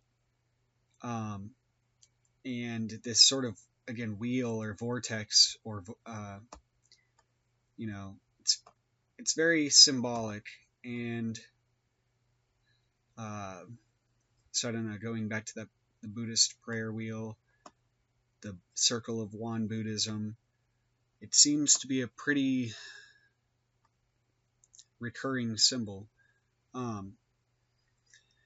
The Asuras who try to hide are the brothers of the dark face, who have taken a stand against the spiritual evolution of the world. The pit of Maya is the physical plane, the lowest of the three planes of Maya. The stars of the eternal laws are the spirits of the highest spheres. Theosophical Glossary. They have responded to the cries of earth with the word sounded forth with sevenfold intensity. Greater the chaos becometh, the major center with all the seven circulating spheres rock with the echoes of disintegration. The fumes of utter blackness mount upward in dissipation. The noise discordant of the warring elements greets the oncoming one and deters him not. The strife and cries of the fourth great hierarchy blending with the softer note of the builders of the fifth and sixth meet his approach. Yet he passeth on his way, sweeping the circle of the spheres, and sounding forth the word. The fourth great hierarchy is the human kingdom. The builders of the fifth and sixth are the two deva or angel hierarchies. The word that he sounds is the vibration of his silent will, the impulse of synthesis, one life, one purpose, one family. The constructive work of the avatar of synthesis, writes Bailey, will be apparent to you in the name he is known by. He is coming to the earth in order to further the manifestation of unity, of oneness, and of interrelation. And he comes, therefore, to wield and apply first ray energy. He will charge or galvanize the three groups, the directing agents in Shambhala, the Nirmanakayas, or synthetically created bodies, I believe, in the new group of world servers, with dynamic energy in a mysterious way, relate them to each other so that a new synthesis and alignment will be present upon the earth. The three groups to be energized by the coming avatar are not the three main centers themselves, humanity, hierarchy, and Shambhala, but rather the three groups that act as connecting links between them. This will dissolve the sharp dividing lines that separate them, bringing about, among other things, a closer unity between humanity and the higher worlds. The new group of world servers is made up of those activists in every field of human endeavor who work for the common good of the greater whole. The avatar of synthesis, says Bailey, is an extraplanetary avatar. Bear in mind that those extraplanetary avatars have not arrived at their high state of spiritual unfoldment on our planet or even in our solar system. Their origin, source, and spiritual relationships are a great mystery even to the planetary logoi, to whose help they go when the invocative appeal of any planet is adequate. The Rays and Initiations, page 732. These avatars appear rarely, but when they do, the effectiveness and results of their work are very great. They never descend lower than the mental plane. They bring about death, the death of the old in the limiting forms and of that which houses evil. The Externalization of the Hierarchy, page 301. One of the primary functions of these extraplanetary avatars, says Bailey, is to transfer egoic groups from one scheme to another, from one world to another. A scheme is a great system of worlds. There are 7 schemes in this solar system, each expressing a different space, time, and evolutionary development than the others. This is suggestive, perhaps, of certain apocalyptic prophecies recorded in the New Testament. 2 shall be in the field, the one shall be taken, and the other left. Matthew 24:40. In September 1940, I spoke of divine embodiments as the highest type of avatar for which humanity could look at this point in its evolution. I spoke of the activity of the hierarchy and of Shambhala. Should these 2 divine agencies decide the intervention in the form of widespread cataclysm, engulfing all peoples, was necessary. Externalization of the Hierarchy, page 300. For more on the possibility of divine intervention through cataclysms, see page 259 and the Rays and Initiations, page 555. In 1945, at a time when the enemy's external threat through Hitler's armies had just been averted, Bailey said that 3 recognitions must be evidenced by humanity before the year 2025 if the destruction of mankind is to be averted. DINA, Volume 2, page 164. They are 1. Recognition of the Christ spirit within. 2. Recognition of the hierarchy, and 3. Recognition of the divine plan. The destruction mentioned here could mean something like the great flood of the last days of Atlantis, although, as Bailey points out, some prophecies say that destruction by fire is also a possibility. If humanity fails to unite under the banner of the forces of light against the forces of material aggression and selfishness, then the fiery ordeal might be unavoidable. In the Externalization of the Hierarchy, page 259. In 1940, Alice Bailey announced that another and lesser avatar is also waiting a call from humanity. He is esoterically related to the avatar of synthesis, being overshadowed by him. This avatar can descend onto the physical plane into outer expression, and can thus step down and transmit the stimulation and quality of the force of the greater avatar, who can come no nearer than the mental plane. Who this coming one may be is not yet revealed. It may be the Christ, if his other work permits. It may be the one chosen by him to issue forth, overshadowed by the avatar of synthesis and directed in his activities by the Christ, the Lord of Love. A few years later, Bailey states that the avatar of synthesis would overshadow the Christ, the Manu, and Master Moria, thus creating a triangle of energies into which and through which the energy of the avatar of synthesis can pour, finding right direction into their combined efforts. The Christ will come again as the world's savior, but owing to the stupendous nature of the work ahead, he will, occultly speaking, will be fortified and buttressed by the silent avatar who, occultly speaking, will keep his eye upon him, his hand beneath, and his heart in unison with his. The Rays and Initiations, page 94 through 95.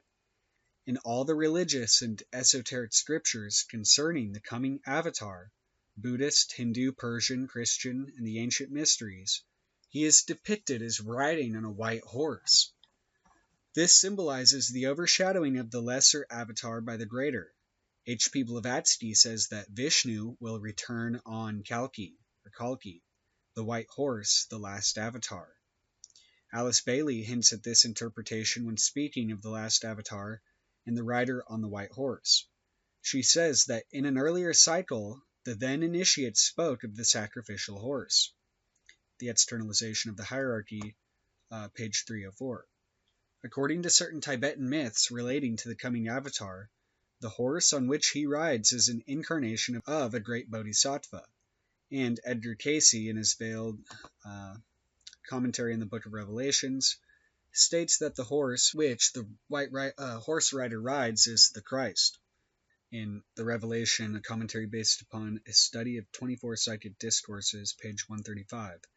This esoteric commentary veils hidden spiritual events through their correspondences to the centers of the body. So yeah, the whole idea of Revelation being related to that, or relating that idea. Perhaps another mystery is revealed, the mystery of why H.P. Blavatsky speaks of the Kalki avatar, the powerful warrior who rides on the white horse from Shambhala, the first ray, and Lord Maitreya, the Christ and the coming Buddha, the second ray, as being the same. Helena Roerich, in one of her letters, states that the Kalki or Maitreya is the Lord of Shambhala and the author of the Agni Yoga books. The books themselves seem to indicate the three names as the author, Moria, Maitreya, and Rigden. Rigden is the name or title of the kings of Shambhala. It is the last Rigden Dragpo or Gyalpo, also known as Kalki Rudra Cochrane, who, according to the highly esoteric Buddhist scripture, the Kalachakra Tantra, will ride forth on a white horse, in some accounts blue, from Shambhala at the end of the Dark Age, to destroy the evil in the world. The Way to Shambhala by Edward Birnbaum, pages 172, 177, and 178. The Hindu scriptures also say that the Kalki avatar will come forth from Shambhala to destroy the evil kings of the world. Edwin Birnbaum, in his fascinating book, The Way to Shambhala, writes, in the Kalki Purana, a sage king named Maru, or Moria, a descendant of an earlier incarnation of Vishnu, lies there in the Himalayas, awaiting the end of the age of discord, Kali Yuga. When Kalki comes to liberate the world, this sage will join him in the final battle against the barbarians. After their victory over the forces of evil, Maru will gain a throne and assist Kalki in establishing a golden age. Pages 83 through 84. A similar prophecy can be found in the Vishnu Purana, Book 4, Chapter 4, where it is stated that there was in the Saurya dynasty a king called Maru, who, through the power of yoga, is still living in the village called Kalapa in the Himalayas, and who, in a future age, will be the restorer of the Kshatriya race in the Solar dynasty. Kalapa is considered to be on the northerner side of the Himalayas. See H.P. Blavatsky's Collected Writings, Volume 6, page 40 through 41. The above print is a detail from a painting made and precipitated by D.K. or Jwal Kul for H.P. Blavatsky at her request, showing Maurya at his home in the Himalayas. It is signed Guy Benjamin, a name by which Master D.K. was known in the early days of the Theosophical Society. The original precipitation on silk was housed at the Theosophical headquarters at Adyar. The energy coming from the avatar of synthesis, says Bailey, will make its primary impact upon this, Maurya's ashram, which provides the line of least resistance.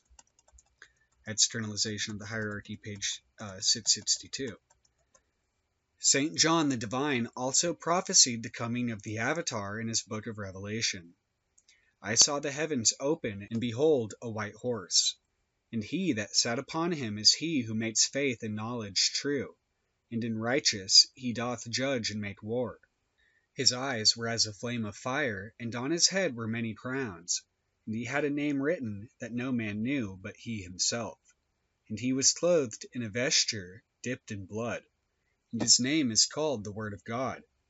And out of his mouth goeth a sharp sword, that with it he should smite the nations, and he shall rule them with a rod of iron. And he treadeth the winepress of the fierceness and wrath of Almighty God. And he hath on his vesture and on his thigh a name written, King of Kings and Lord of Lords. Chapter 19, verses 11 through 16. Paul Davidson, in his Book of Light and Life, or the Essence of the Zohar, writes of the obvious similarity between the Hindu Kalki avatar who comes riding on a white horse to conquer the forces of evil, and the rider on the white horse of Revelations. He also refers to a similar prophecy from the Zend Avesta. The white horse upon the Sotios, the Mazdian savior, rides, like Vishnu, is the horse of the sun. Shiloh is the sun's city, and Sotios is the god's Messiah or king coming from the sun. See the Theosophical Glossary by Blavatsky, page 306, also spelled Socios and Seoshiant. The Arabs represented Eok by a horse, the horse of the sun. And the Kala Chakra also speaks in an esoteric manner of the 7 horses of the sun.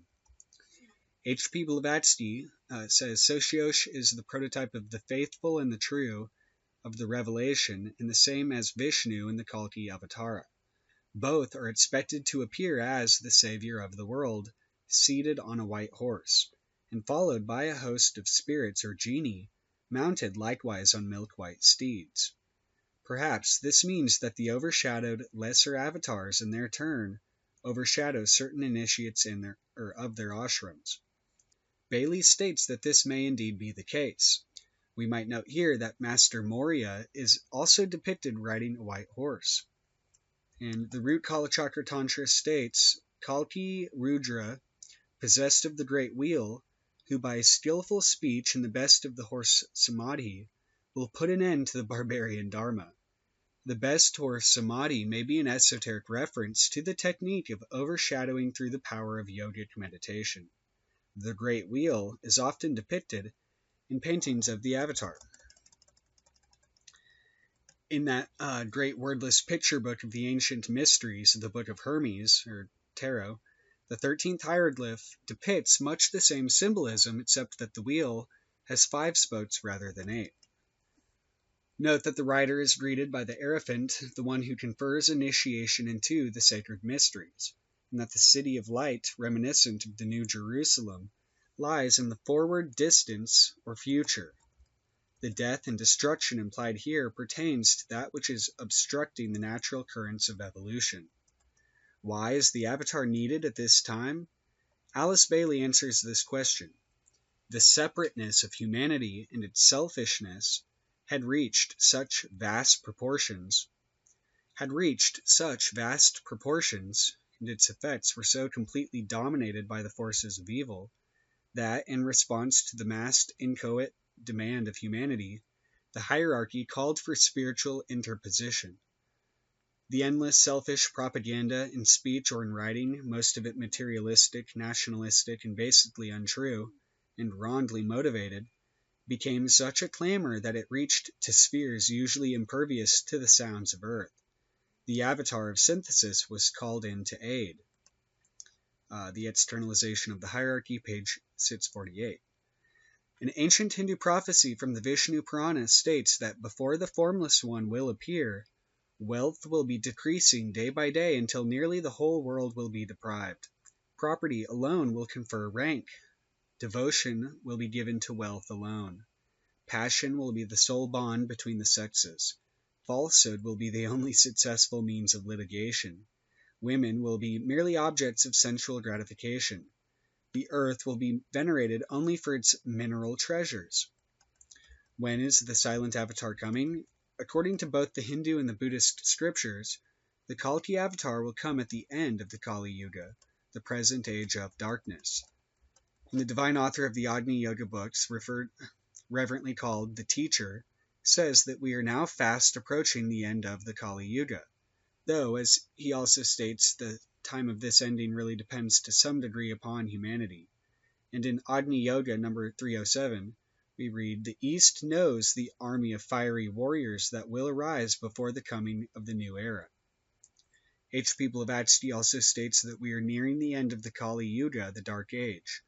Kedrup Norsang Gyatso, from 1423 to 1513, a disciple of the first Dalai Lama, calculates, from the hints given in the Kalachakra Tantra, that Kalki Rudra Cochrane will conquer the barbarians in the year 2424. An Ornament of Stainless Light, an exposition of the Kalachakra Tantra, by Wisdom Publications, page 614. In June 1943, Alice Bailey wrote, "Ask me not for the date or the hour, brother of mine, for I know it not. But you will know when the avatar links up with the planetary logos, because I will then give you the final stanza of the great invocation."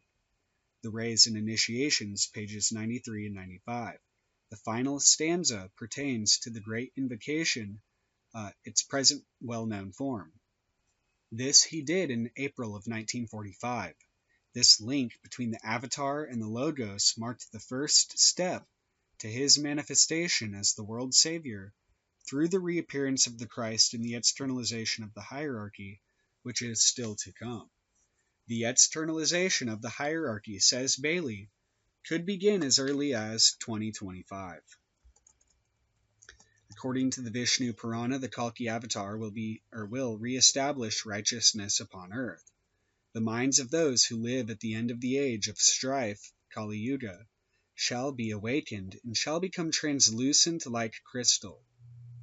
The humans who are thus changed by virtue of that peculiar time shall become the seeds of a new race, who shall follow the laws of the golden age of purity.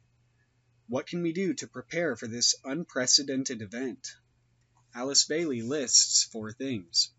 1. The effort to stand with all other disciples and aspirants in attempt to call forth the avatar, to reach him by focused, intensive thought, and to evoke his response. This is the purpose of the new invocation. 2. Providing a nucleus or group through which the avatar of synthesis can work when the lesser avatar has come forth upon the physical plane. And 3. Constructing a network of light and service in every land. And 4. Preparing the general public for the coming one, The Externalization of the Hierarchy, pages 311 through 312. And how long will the Formless One remain? Alice Bailey says that the triangle of energies of which the avatar of synthesis is a part, and the Christ is the center, will continue for 2,500 years, or till the end of the Aquarian Age. The Reappearance of the Christ, page 98. There is another ancient prophecy preserved in the archives of the hierarchy that points to the most stupendous event.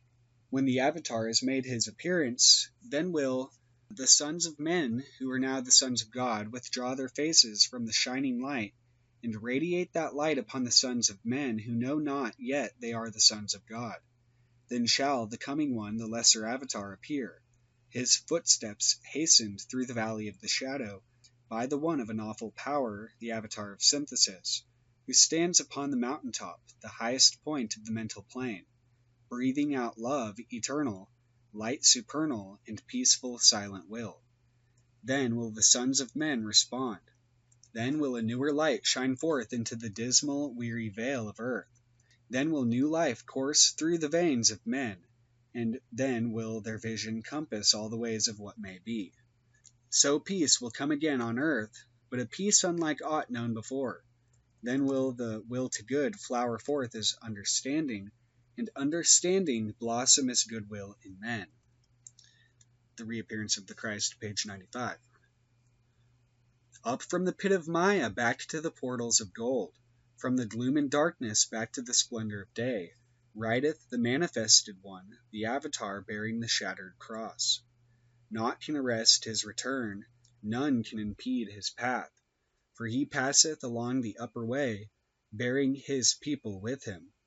Cometh the dissolution of pain, cometh the end of strife, cometh the merging of the spheres and blending of the hierarchies. All then is reabsorbed within the orb, the circle of manifestation. The forms that exist in Maya, and the flame that devoureth all, are generated by the one who rideth the heavens and entereth into the timeless eon. A Treatise on Cosmic Fire, page 748. The passage, he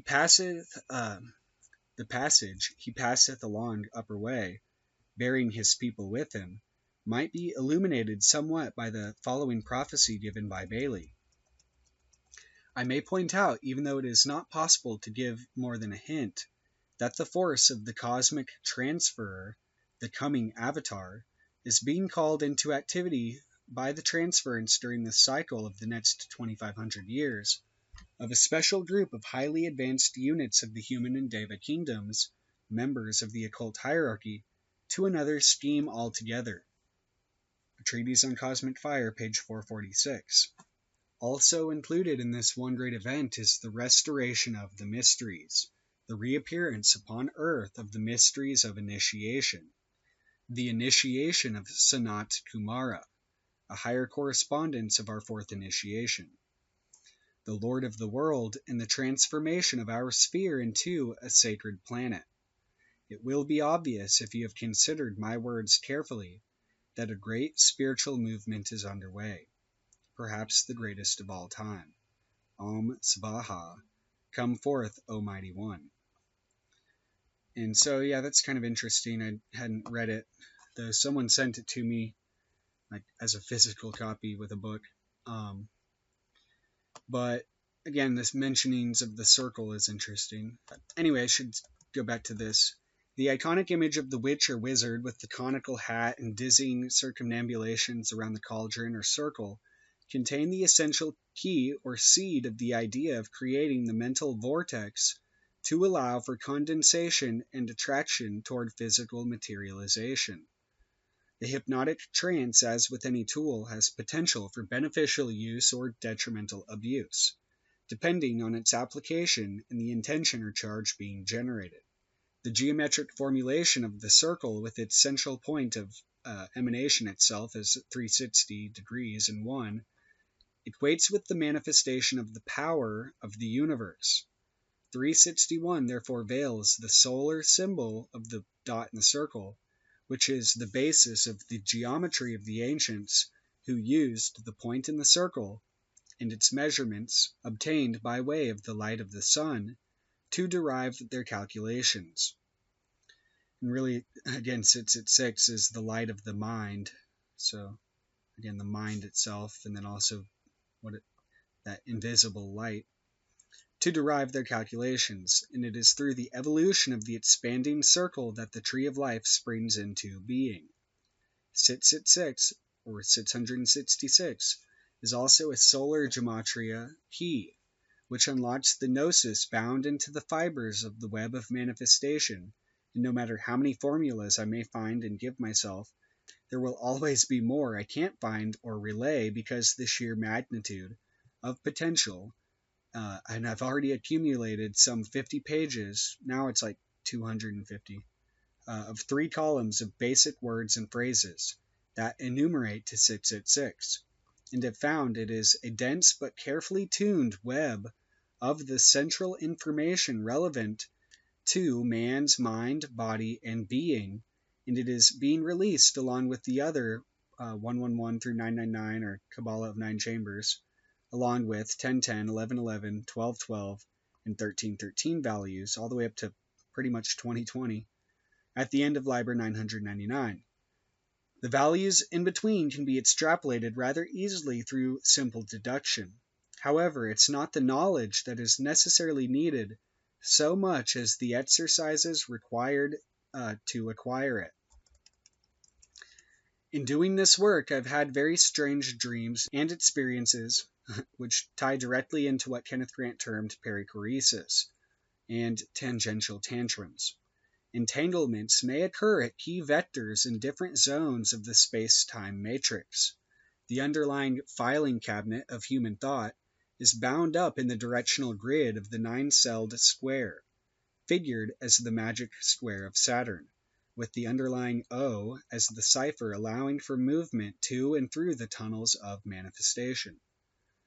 Again, because the zero is like, again, when I tried to mention the Vril compendium, I think of it as, again, the orgon being really whatever this zero, I wouldn't even just say 0 point, but this sort of how the mind is very evasive, clear. It's not always clear. But anyway, it's generally pretty, clear. But anyway, the numbered grid is the most basic version of the web of marmas or vectors which weave and grow outward like a vortex. As 9 shows the exothic thread flowing outward toward Malkuth and weaving the fabric of perceived individual reality. This is the silver thread which one pulls to unravel the veil and unlock the seal of the doorway guarding the waking and dream worlds. The 9 circles of hell are also related, as well as the 9 planes of Norse mythology, the 9 higher Sephira, the 7 colors with their shades between black and white, the rainbow on Takarana. The 9 is also related to the number of physical gates of man, the number of months in the womb, and the number of formation. And as Yesod, it means foundation. The astral net of being is not flat, as modeled in the calculator grid, but is present in all levels of manifest density in all directions, so holonic, but nonetheless still retains fractal integrity, each cell or chamber being holonic. And again, holon goes back to olon, but using Vav, the olon is 111, which itself is like very indicative of the holon. It is in this way that, by way of the quantum observer principle, or the observer's effect, which has been known as magical will for ages, can be used to one's advantage in directing external circumstances through deep understanding of their dynamics, for, as the principle goes, the observer or the magician's observation influences the outcome of the experiment. Therefore, it becomes very important to also pay close attention to detail regarding the set and setting and far-reaching influences such as time, frequency, lunar, solar, and other cosmic zonings or timings, weather considerations, etc. as they all may change and account for a difference in effect no matter how seemingly minute. The scientists need to tune themselves and develop the magician's ability to improvise and direct, and the magicians need to brush up on their education, experimentation, and overall efficacy. The two are only so different by being so extreme in how they, or at least their popular figureheads in the scientific and occult communities, try so hard to discount the other, rather than actually investigate and apply each other's methods.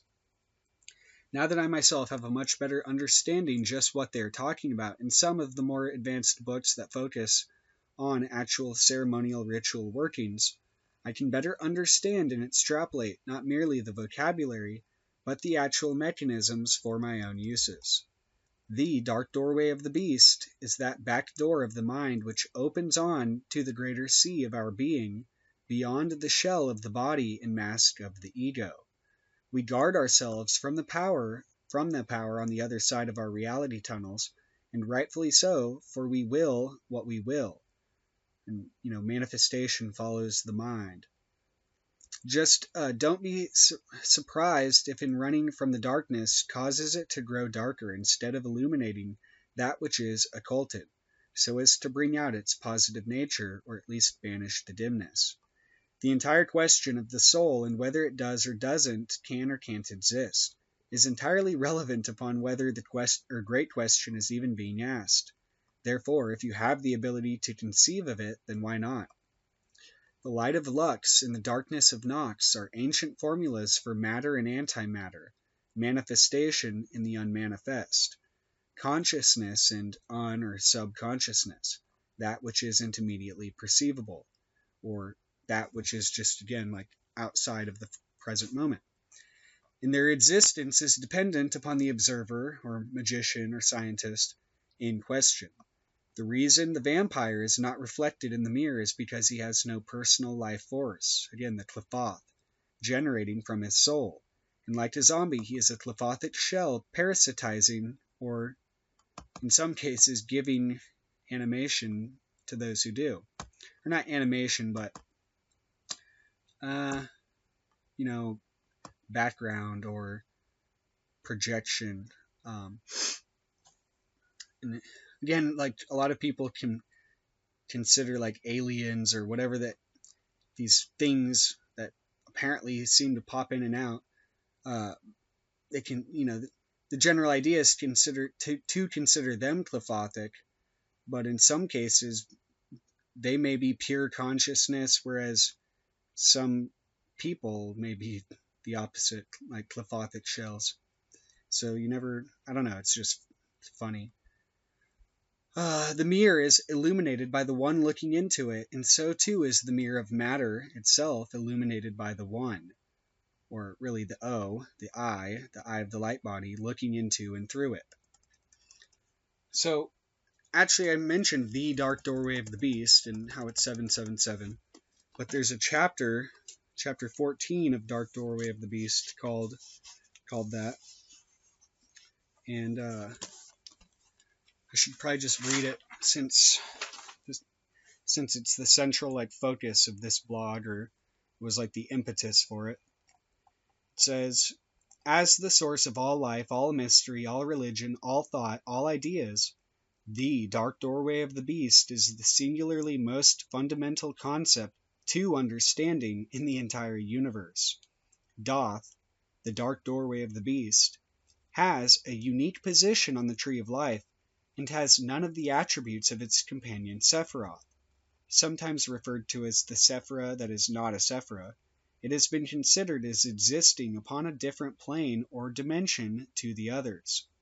Somewhat curiously, the term knowledge has been applied as the name of this particular Sephira.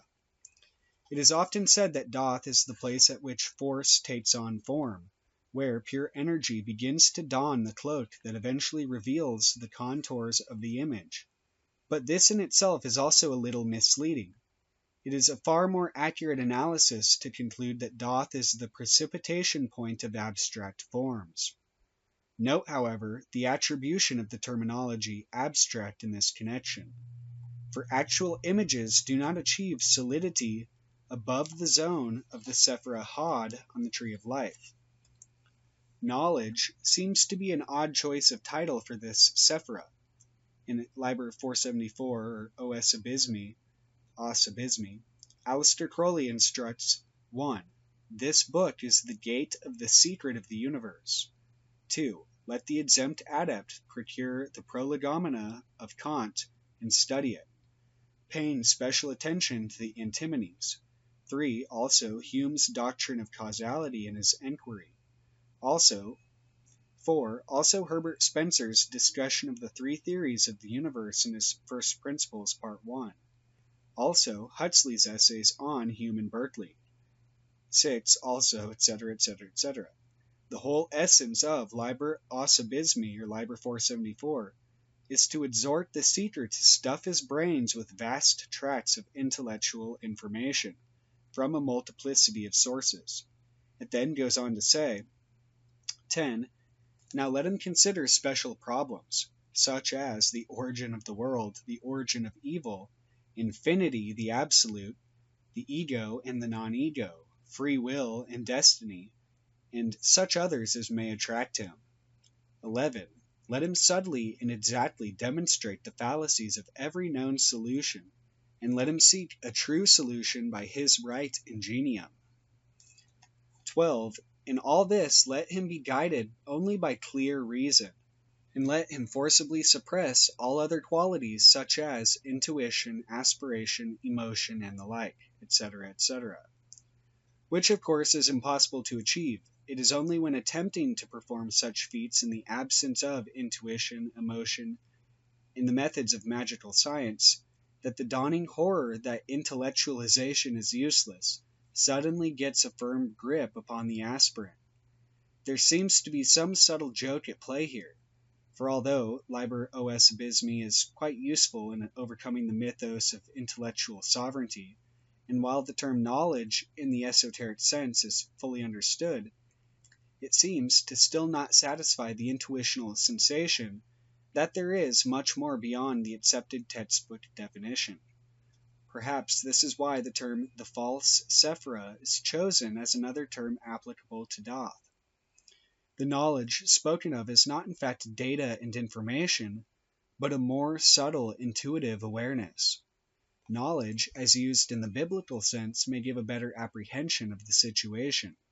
This gives a certain been here before flavor to the proceedings, and somehow describes an awareness that is otherwise unapproachable by mere intellectual means. From the diagrammatic representation of the Tree of Life, it will be seen that Thoth is placed centrally within this model, and also sits astride the abyss, which is the demarcation point between what may be loosely classified as the human and the divine, which divides noumenal from phenomenal reality. The upper area includes Kether, Chakma, and Binah, the realm of the supernals, the ultimate Godhead and source of manifestation.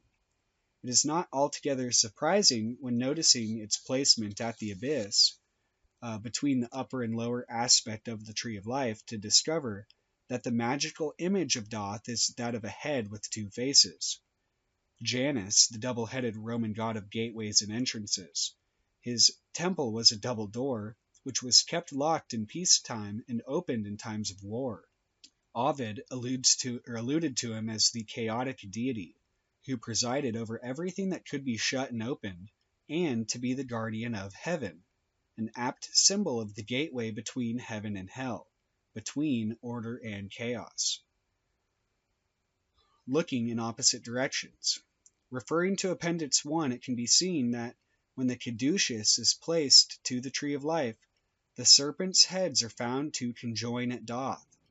The glyph has great relevance to the Kundalini or serpent power and will be discussed in due course.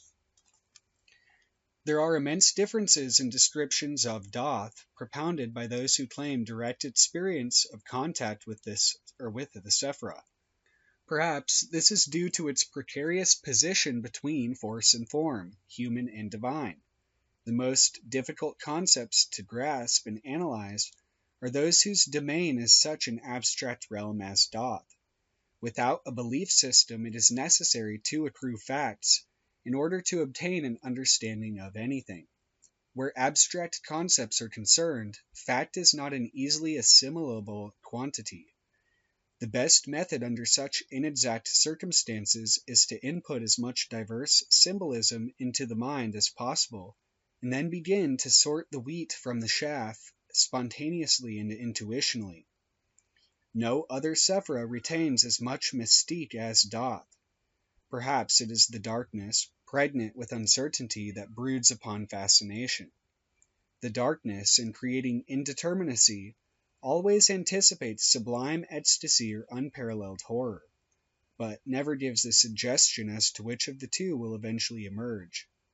It is at such times as this that fear, inspired by trepidation of the unknown, contributes to, and for some, becomes a necessary part of the gnosis of the Dothian experience.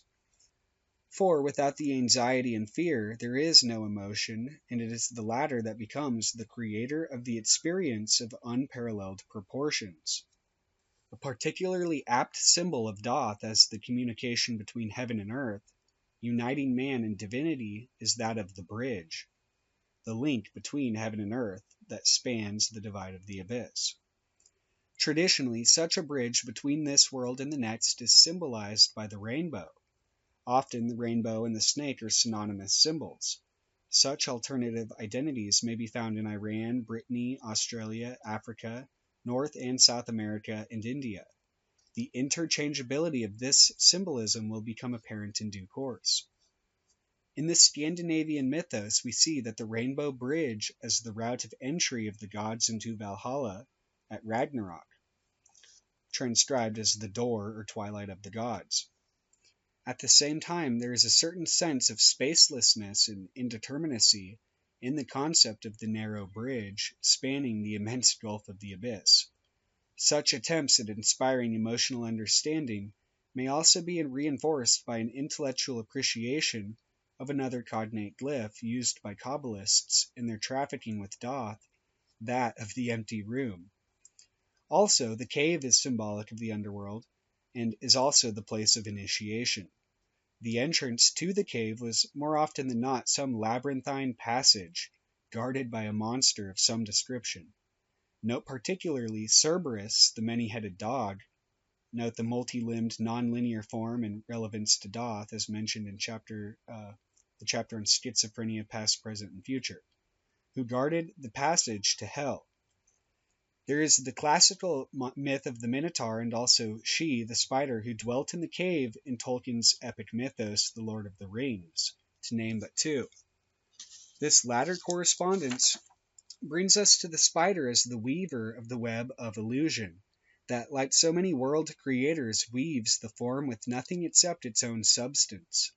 The web, however, shares the symbol of the labyrinth as the dangerous journey of the soul, the catabasis, and also, by visual similarity, has much in common with the tracing or tracery of imagery in the mind-memory machine. All goddesses of fate and time are, by nature, weavers and spinners. The spider glyph is the most relevant attribute to Thoth symbolism. It is the glyph of the web that most suitably applies to Thoth as the zone of form precipitation. Within Thoth, the selective faculty for thoughts and images becomes active. It is from the outcome of this function that words and deeds are chosen and implemented. For by removing the veto of selectivity and allowing the continuation of abstract forms down the tree into the areas of concrete form, they eventually become actions. It can therefore be said that the formative stages of production at Thoth are the most important, for it is here that the critical decisions are made as to which route to manifestation is the most suitable. That is, what succession of images best suits the initial impulse in order to communicate to the physiological system. As previously hinted at, the glyph of the web is useful in providing a latticework structure or framework upon which to project ideas. Each particular crossing point of the web strands or threads denotes the existence of the abstract essence of an image or icon, and they are connected to all other potential images in the entire macrocosm via a multiplicity of routes, mentioned in the chapter The Arrival of Thought. The mental machinery, when traversing the route across the web from point to point, then evokes the corresponding images and projects them onto the screen of consciousness. That the size of the perspective window of Thoth is limited has been shown to be necessary in presenting an influx of information so gross and abundant that is swamping the mind of the individual with a deluge of images.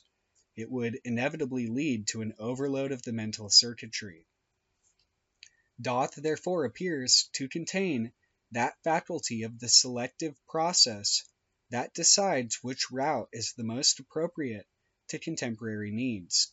Consequently, if this is the case, it must be drawn into use for the projection of every single thought, and thus must be the singularly most used element of the entire psychosomatic system, certainly the most important. The intellectually opposing elements of chaos and order are both equally placed within Thoth. The rigidity of the order is maintained only by the existence of all component parts of the web structure.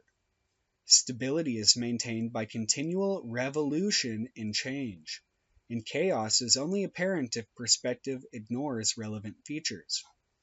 The disarray of visions are merely a function of the capability of the observer to hop from one idea to the next as smoothly as possible. Therefore, any concept of order is only maintained in the mind of he who beholds the visions. To say that order does not exist because I cannot see it speaks volumes. Thoth, as the fundamental source of knowledge, continually appears to project vast quantities of image, thought, and form from within itself. The endless outpouring of ideas resembles snow, and again, snow in Hebrew is shalag, which is 333, crystallizing and precipitating from the air and showering down upon the earth. Perusal of the magazine Snowflakes Through Strain donates information of this nature. It is beyond the veil of the abyss where the crystallization process occurs. Within the realms of the supernals, Kether, Chakma, and Binah, down prior to the snowfall of thought. It is not possible to observe this process, but if consciousness is raised towards Thoth, the ripples produced in the pool of the self may be intuitively discovered. Thoth is rather like a reversed black hole. Instead of material being sucked inwards, inextricably caught within an irresistible attractive force, it is coughed or spit out. See Revelations 3:16. As if, perhaps, Thoth was the opposing side of such a whole, where the debris of one world is the substance of the next. This may lend validity to the statement of Crowley that it, Thoth, might be best considered as being in another dimension to the Sephiroth. To be extremely dualistic in descriptive terms, the Sephiroth Thoth and Yesod could be likened to opposite poles, of which the moving charge between them is the precipitate potentiality of thought. Such considerations of charge and energy transference echo the vibrancy of Kundalini. The Kundalini, or serpent power, often alluded to as the fire snake, see the works of Kenneth Grant in this connection, lies dormant at the base of the spine, in the Muladhara chakra, and is considered to be the prime substance of the universe. The serpent, or Shesha, and again, Sesha Naga, which is what Vishnu rides on, sits at 6 as well. It is possible under certain circumstances to activate this power in a physical sense, as opposed to in a purely mental sense, as is recommended by Gareth Knight in A Practical Guide to Kabbalistic Symbolism. There is much literature on Kundalini, its attendant properties, and the complex and apparently necessary rituals of enhancement. Most of them are at best well-meaning. However, many of them professing methods by which to control Kundalini fall very short of the mark. The onset of the awakened Kundalini is so violent and powerful that primarily control is not a consideration that the practitioner is capable of making at the time of impact. Its manifestation bursts upon the yogi who, numbed by the immense power suddenly active within him, may either decide to relinquish what little control he thinks he has, or vainly struggle to retain it and attempt to resist the increasing energy flow. Sounds like DMT. Either way, Kundalini will complete its course and settle in nature's good time. Such a gnosis is without doubt the apex of divine revelations, and because of its exacerbated orgasmic sensation in mind and body, may only be sustained for short periods of time without the practitioner becoming severely unbalanced, even utterly destroyed by its illimitable power. The action and operation of rising Kundalini is likened to a speeding arrow. This is why the symbolism of both the arrow and the rainbow are found in the tarot card of the 25th path that rises from Yesod directly upwards towards Tiferet and Doth. The course is directly up the central pillar of the Tree of Life, the Sushumna or spinal column in man. In the world pantheons, the greatest source of energy is Shakti and Nuit, representing the manifestation of God in the world and the non-conceptualizing sky goddesses, respectively. The primal source of natural planetary life. Intellectually pure force in the absence of form. In see Library L, chapter 1, verse 27. O Nuit, continuous one of heaven, let it be ever thus, that men not speak of thee as one, but as none, and let them not speak of thee at all, since thou art continuous. The activated and rising Kundalini, in forcing its way up the spinal column, forms the glyph of the caduceus of Hermes, with the entwined Ida and Pingala. These cognately form the double helix structure of the DNA molecule, as the two serpents whose heads meet at the sphere of Doth. In chapter 1 of Liber 7, Crowley wrote, 37, I shoot up vertically like an arrow and become that above. 38, but it is death in the flame of the pyre. 39, ascend in the flame of the pyre, O my soul. Thy God is like the cold emptiness of the utmost heaven, into which thou radiatest thy little light. 40. When thou shalt know me, O empty God, my flame shall utterly expire in thy great Nox. Crowley interpreted Nox as the night of time or night of Pan. Now, Pan was the Greek god represented by some as the sovereign deity and esteemed lord of all the elements. Pan, meaning all, it is interesting to note that Pan was thought of as living in caves and lonely places, incapable of causing terror, hence panic. This is relevant when in the confines of the corridor of death.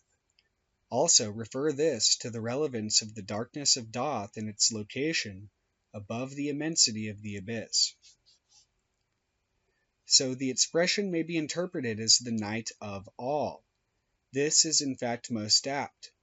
All has become visible, for in raising up to the dark doorway of Doth via the path of the arrow, courtesy of Kundalini, and standing upon the threshold of the doorway, it is possible to glimpse the entire panorama of mind and the universe.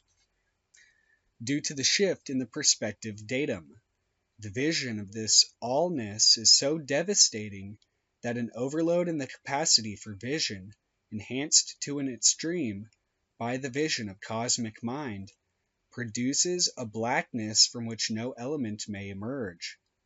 As in approaching a black hole, the vision of manifest existence ceases as the apparatus of perception fails, and the onset of the Einsteinian singularity begins.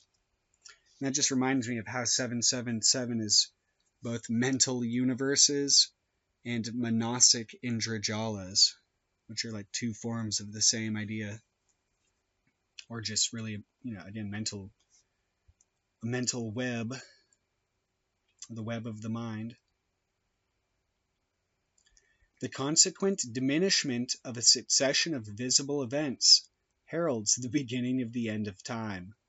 Compare this to the attribution of the entity known as Kuranzan to Thoth. He represents dispersion and dissolution, and has a parallel with all time gods. Crowley, Neuberg, Dee, and Kelly all trafficked with Kuranzan, as do many of those in schizophrenic confusion. Here dawns the meaning of the application of the recondite and esoteric expression, the opening of the eye of Shiva. Shiva, the destroyer, who upon opening his third eye, destroys the entire universe. For in truth, the darkness and immobility of the zones around Thoth herald an approach to loss of ego and the mutation of mind perception, whose result is death. The sensation involved with the physically active Kundalini is immeasurably beyond that of mere physical orgasm. The sheer splendor is beyond physical and mental considerations, for in containing both it seems above and beyond both. Yet the resultant mental vacuity, following the paroxysm of the physical orgasm, gives only the merest idea of the infinite darkness contained within and beyond the dark doorway of the beast. The Kundalini, referred to as the Scarlet Woman by Crowley, she inflames the power zones in the body of man and invokes the true will.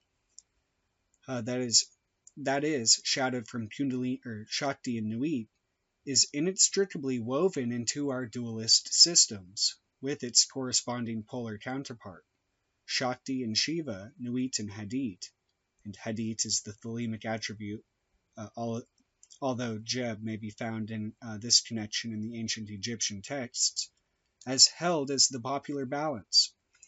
The universe is considered, and again the universe as 361, the point in the circle, is considered a byproduct of the interplay of these opposites, which are referred to as static and dynamic, force and form, etc. And what is it? Shiva without Shakti is Shav, is 444. Which I think God is the syllable Om, just like a quote, I think from Vivekananda or else Ramakrishna. Just these weird little sayings that happen to be just like these patterns, like mantras in a way. Yantra mantras. Mantra yantras. Kundalini is always active in the mental form within body function, for it is this powerhouse that is behind the manifestation of images in the mind. Kundalini pours into the mold selected at Thoth, which, precipitating from the doorway, becomes the final image animated into form within the mind's eye. Classification into force and form is a despicable act, for it is, and classification is also 333, which connects to also the Lankavatara Sutra, because it's got a whole section on like the classification of beings, and which just makes me think of the classes of shells, or the classes of, or taxia, Taxia, the classes of beings. Classification into force and form is a despicable act, for it is not only blatantly dualistic, but is a function of the observer's point of vantage. That examination of the contents of the mind becomes more precise with practice, although demonstrates that classification into the two realms must also change. Yet in order to illustrate various aspects of thought and ideas, it is necessary to resort to the use of vulgar description. It is universally accepted that thought is the eventual manifestation in tangible form of some previously inaccessible force. Its manifestation will be using the available energy of the particular mind to which it appertains. In actual fact, form is no less force immediately after Thoth than it was before. There is no actual translation of one into the other, or force into form. The illusion is created by the force becoming no longer intangible and infinite. It has acquired some sort of shrouding, and in fact is a force that has become cloaked in images, whose construction has sapped a portion of energy in order to mold the abstract into the beginnings of form. Consequently, when the physically and it says this reference is to the physical arousal, not the action of normal thought or the action of mental kundalini operations, but the physical arousal of the energy that consequently affects both mind and body in the most devastating and powerfully illuminating manner. So, consequently, when the physically awakened kundalini passes up the sushumna, the realms of concrete everyday reality are left behind. The ever-progressing kundalini in its journey upward and onward, seeking towards the fountainhead of Kether, raises the level of perception. The perception of the density of images is referred to the level at which kundalini resides. Normally, it is resident in the Muladhara chakra, at the base of the spine. To dissolve the solidity of form. If kundalini is above yasad, then the perception of form is above the solidity level or the solid level of yasad. Such a loss of the concrete stability of the environment in the lower spheres can at first be unsettling, to say the least. However, as the situation develops and kundalini in its upward course drags the perspective faculty ever nearer the dark doorway of the beast, panic, insidiously creeping in, eventually arrives with devastating effect. The narcotic effect of dissolution of reality in conjunction with the disconnected and fragmented imagery donates instant schizophrenia and temporary insanity, sometimes referred to as mystical revelation. The linearity of thought is exploded in a climax of disorder, drawing ever nearer to the chaos resident within the upper reaches of the Dhathian Sephira. The grip of fear tightens, and the drunken disorientation of the obsession threatens to overtake the mental vehicles. This shedding of the familiar, like so many skins, is actually experienced as a gradual loss of personality and individuality. With this loss, there is also the loss of what we consider to be ego, whose gradual dissolution heralds the onset of death. This is a very real and tangible fear, for unlike falling asleep, where the loss of ego is invisibly and instantaneously attained, it is slowly peeled away and falls into the abyss. There is comprehensive commentary on this in Night Side of Eden by Kenneth Grant. Before our very eyes, it is possible to observe this process happening, and it is certainly disorienting in every way. Kali, a destructive, all-pervading time aspect known as the power of time, may also be associated with Kundalini. Compare with many references, both painted and written, to dismemberment as facets of this particular experience. The dissolution experienced is in fact a death, for it is the singularity on the edge of the doorway that destroys the concept of continuation. Such experiences are unique and rare. Yet many examples are available in historical literature, religious and otherwise. The experience of the removal of the outer layers of what we term ourselves in the process of Kundalini arousal is intensely interesting to retrospective analysis. The individual, in fear and panic, attempts to retain himself as an individual entity as he views his systematic destruction and dismemberment, a schizophrenic experience, occurring before his very eyes. Such a course of action is of course futile when confronted by such illimitable power, but explains much about thought and ego. The fear of the loss of individuality, and so again, I keep seeing 107 in all this, being that XYZ and Final Hay and the egg, but it's thought, and it's also identity. So that whole, just the egg idea of being the ego in a way. The fear of the loss of individuality that occurs as the mental framework is laid bare of personality traits and merged into the cosmic all is also accompanied by visions of fearsome appearance. And so again, this has to be like, I've experienced DMT and LSD and various things, and to me it seemed like DMT, what it did was just remove that veto or veil of Doth, and just like your imagination and your conscious mind are suddenly just like one, I don't know. Again, the veil is just removed. Then it slowly comes back. But as the more cursory and trivial aspects of character are stripped away, initially the deeper, more firmly grounded portions are retained. This only serves to increase panic and fear, because at the moment immediately prior to total dissociation of the personality, the more gross, deeply submerged images and ideas are available and presented freely to the mind. In a framework loosened by every means imaginable, it can therefore be concluded that the experience is cataclysmic to say the least. Yet it demonstrates the layering of the mind into delicate and gross areas. The eventual climax of the operation is that sensation known as the empty room.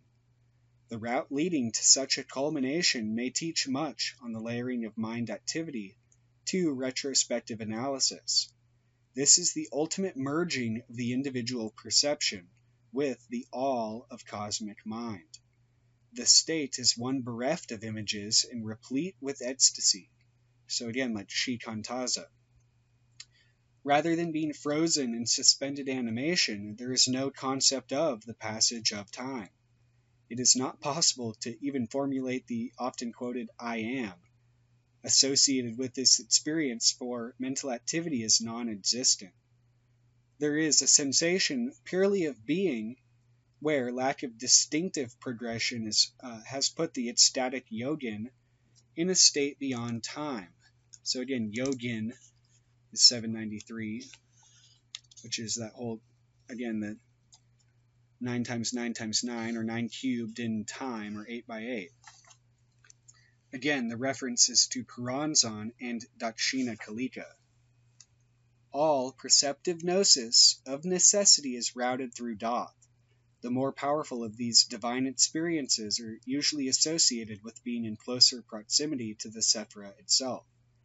As previously stated, the magnitude of the ecstasy produced by absorption into the cosmic all is inversely proportional to the amount of visual imagery appertaining at the time of gnosis. The simplistic ruling is that where there is no form into which to pour Kundalini, the energy must seek dissipation elsewhere, a natural law. Mentally, during the process of thought train creation, this occurs by moving from one image to the next, in order to continually milk the primal serpent power from its containment vessel in the Muladhara chakra. Where the Kundalini has been aroused physically, however, it may dissipate within the body. It causes a lack of image accessibility as it ascends the tree in the Sushumna. It therefore must dissipate more violently and more often into man's anatomy.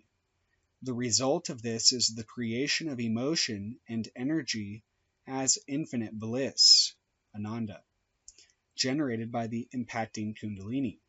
When Kundalini is at the Muladhara chakra, the form-force ratio is biased in favor of form, and all of the power is delivered for the production of images. However, when Kundalini is moving towards Doth, the use of form is diminished and the force-form ratio begins to alter. The force factor is exacerbated as the need for Kundalini to form images is depleted. Also, the energy failing to attenuate by the creation of images becomes absorbed as emotion, generating not shrouded forms and images, but emotional fear and or bliss. Various techniques, particularly Crowley's Liber HHH, including Raja and Laya Yoga, employed towards the attainment of this gnosis are undoubtedly successful, although the results and conclusions of the experience often differ profusely. The reason behind this inconsistency is contained within the principle of the form-force ratio. As stated earlier, the physically active and rising Kundalini, and again rising is 333, results in an altered form-force ratio, increasingly biased towards the force aspect in the absence of form. This is the principle behind the exacerbation of emotion and orgasmic sensation. In conjunction with diminishing form and image growth, it can be seen that such a reduction of available form in conjunction with vastly increased emotion, will endow the remaining forms with a greater sense of importance. A previously somewhat irrelevant image, suddenly viewed to the accompaniment of orgasmic intensity, is bound to create a mystique, wonder, and retrospective preoccupation with the particular image concerned. Earlier, we saw primitive man in these circumstances being caused to enshrine the experience in cave painting. Also refer to the chapter Dreaming in the Icy Wastes, and to discussions of the form-force ratio. Also pertinent is the lack of veto in dreams and the subsequent emotional power that is obtained thereby. This preoccupation with the particular totemic imagery, central to the experience, is alien to anyone not privy to the gnosis of the experience, which of course precludes everybody but one. See the chapter Mysticism Rewarded by Death. In fact, the image and form gathered in the later stages may differ widely from one person to another, although the force and energy of the gnosis are exactly the same. And earlier it was suggested that character traits, personality, and image access were gradually peeled away as the perceptive datum of the mind was raised towards Thoth. It is within this idea that is contained the reasons for the widely differing experiences of Thoth and Kundalini interaction. As a result of previously differing experiences of life, different characters and personalities are formed from the same materials of flesh, bones, brains, and energy. This is because predominant ideas and images are wholly personal and form the source of character. When the activated Kundalini causes the shedding of accoutrements of character in the preferred image of perception, less and less imagery is available to the individual, by virtue of the altered form-force ratio.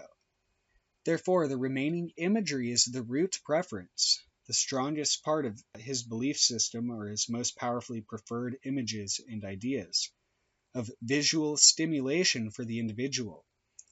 As the area of form is left behind, the ascension of the tree of life is accompanied by a decreasing of conscious control.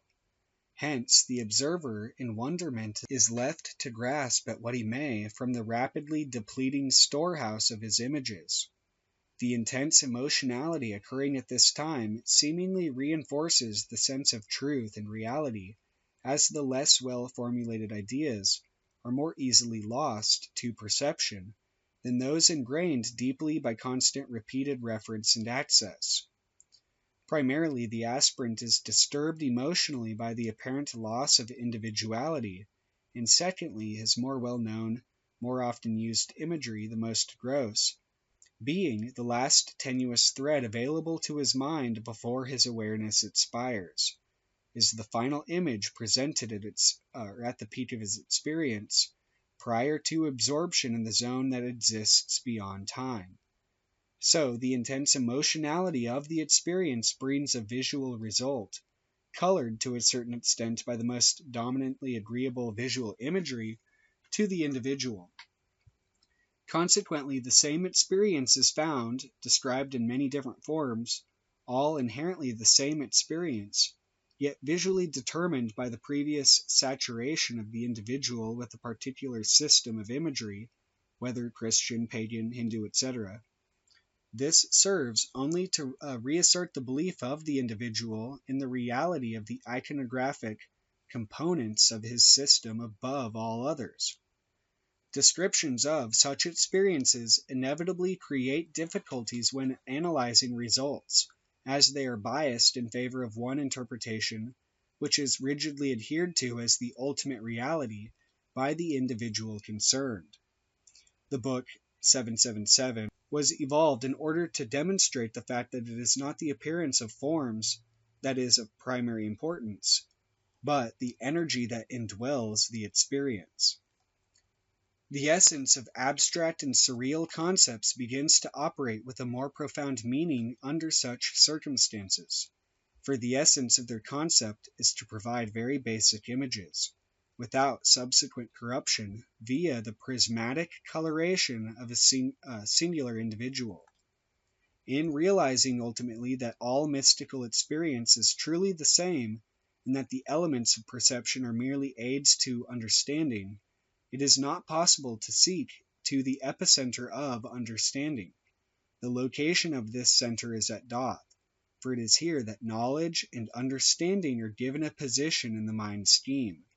It is here that the alien forces from beyond are granted a placing in the mental framework of the individual. To realize that the uniqueness of the individual perception is created within the dark doorway of the beast is to allow modification of the character and of the perceptive faculties in conformity with the will. To destroy the immobility of perception is the ultimate aim of Tantra, and that such a course of action as possible may be modified through an understanding of the operations of the perceptive faculties resident at the locus of Thoth, I think has been amply demonstrated. So yeah, I found that chapter to be a good summary of what the book says. I mean, it goes way more into different aspects, but really just getting up out of the trap of the cycles of the mind is one of the big keys or key elements of that book. So just to finish this, I guess I'll go on. Though the I and the O, or the self and the other, are not actually separate in the sense they occupy the sense datum of reference and matrix of in the sense they occupy the same datum of reference and matrix of operation, they are split into differentiated qualities. One is not really part of the mirror itself, even though it contains a near perfect image, and even though the mind matrix as well as the physical external matrix is one complete fluid strata, the differences are still there to maintain operational function. Even just looking into the mirror brings an awing effect, as if one could somehow just barely reach in and pull something out, or jump through, if but the glass wasn't in the way. The illusion of reflected light being mirrored back is of such fine quality that it appears quite real. But even optics has shown that our own pure vision is itself but a refabrication of data, as well as therefore a simulation which can err. Further augmentation, such as through extra-mechanical devices, would likely only serve to further clutter the issue. So again, it's just all, I don't know, the mind is fucking weird. But it's cyclic. There's like it said, a revolutionary, or I don't know, there's just a revolving door aspect to the mind. The materialistic viewpoint, which says that only that which has superficial tact is not only real, but the only real field of study, as if their ignorance and lack of knowledge on various other subjects and levels are some official standard in which judgment could be made at all. It's rather like a 6-year-old telling an adult, and knowing no better, that the adult's advice is useless. Scientists who have done no investigation of their own of many different fields of study seem to think their uninformed opinions hold any weight or value. Then you also have the 2D-minded fundamentalist Christians that seem to care more about what gay people do, or whatever, than their own accountability, who are dumb enough to believe anything thrown at them because they think every little thing in existence is satanic, while expecting Jesus to physically come down to their little flat earth and save them like sheep from slaughter, when they've been slaughtering people for ages and can't even learn the same messages they've been killing to ignore. And you could apply this to any group of people, but not any group of people, but you know what I'm saying. Like, I don't know, I had a little problem there with people when I was younger, but they want the apocalypse to manifest in a literal form rather than to look at it esoterically, so as to undertake the necessary initiation to truly understand the nature of the fall from grace. In shunning the wisdom which they fell from, they create the very evil they fear. Magic, however, as usual, will be the key to revolution. if but the key would be turned to unlock the gateway.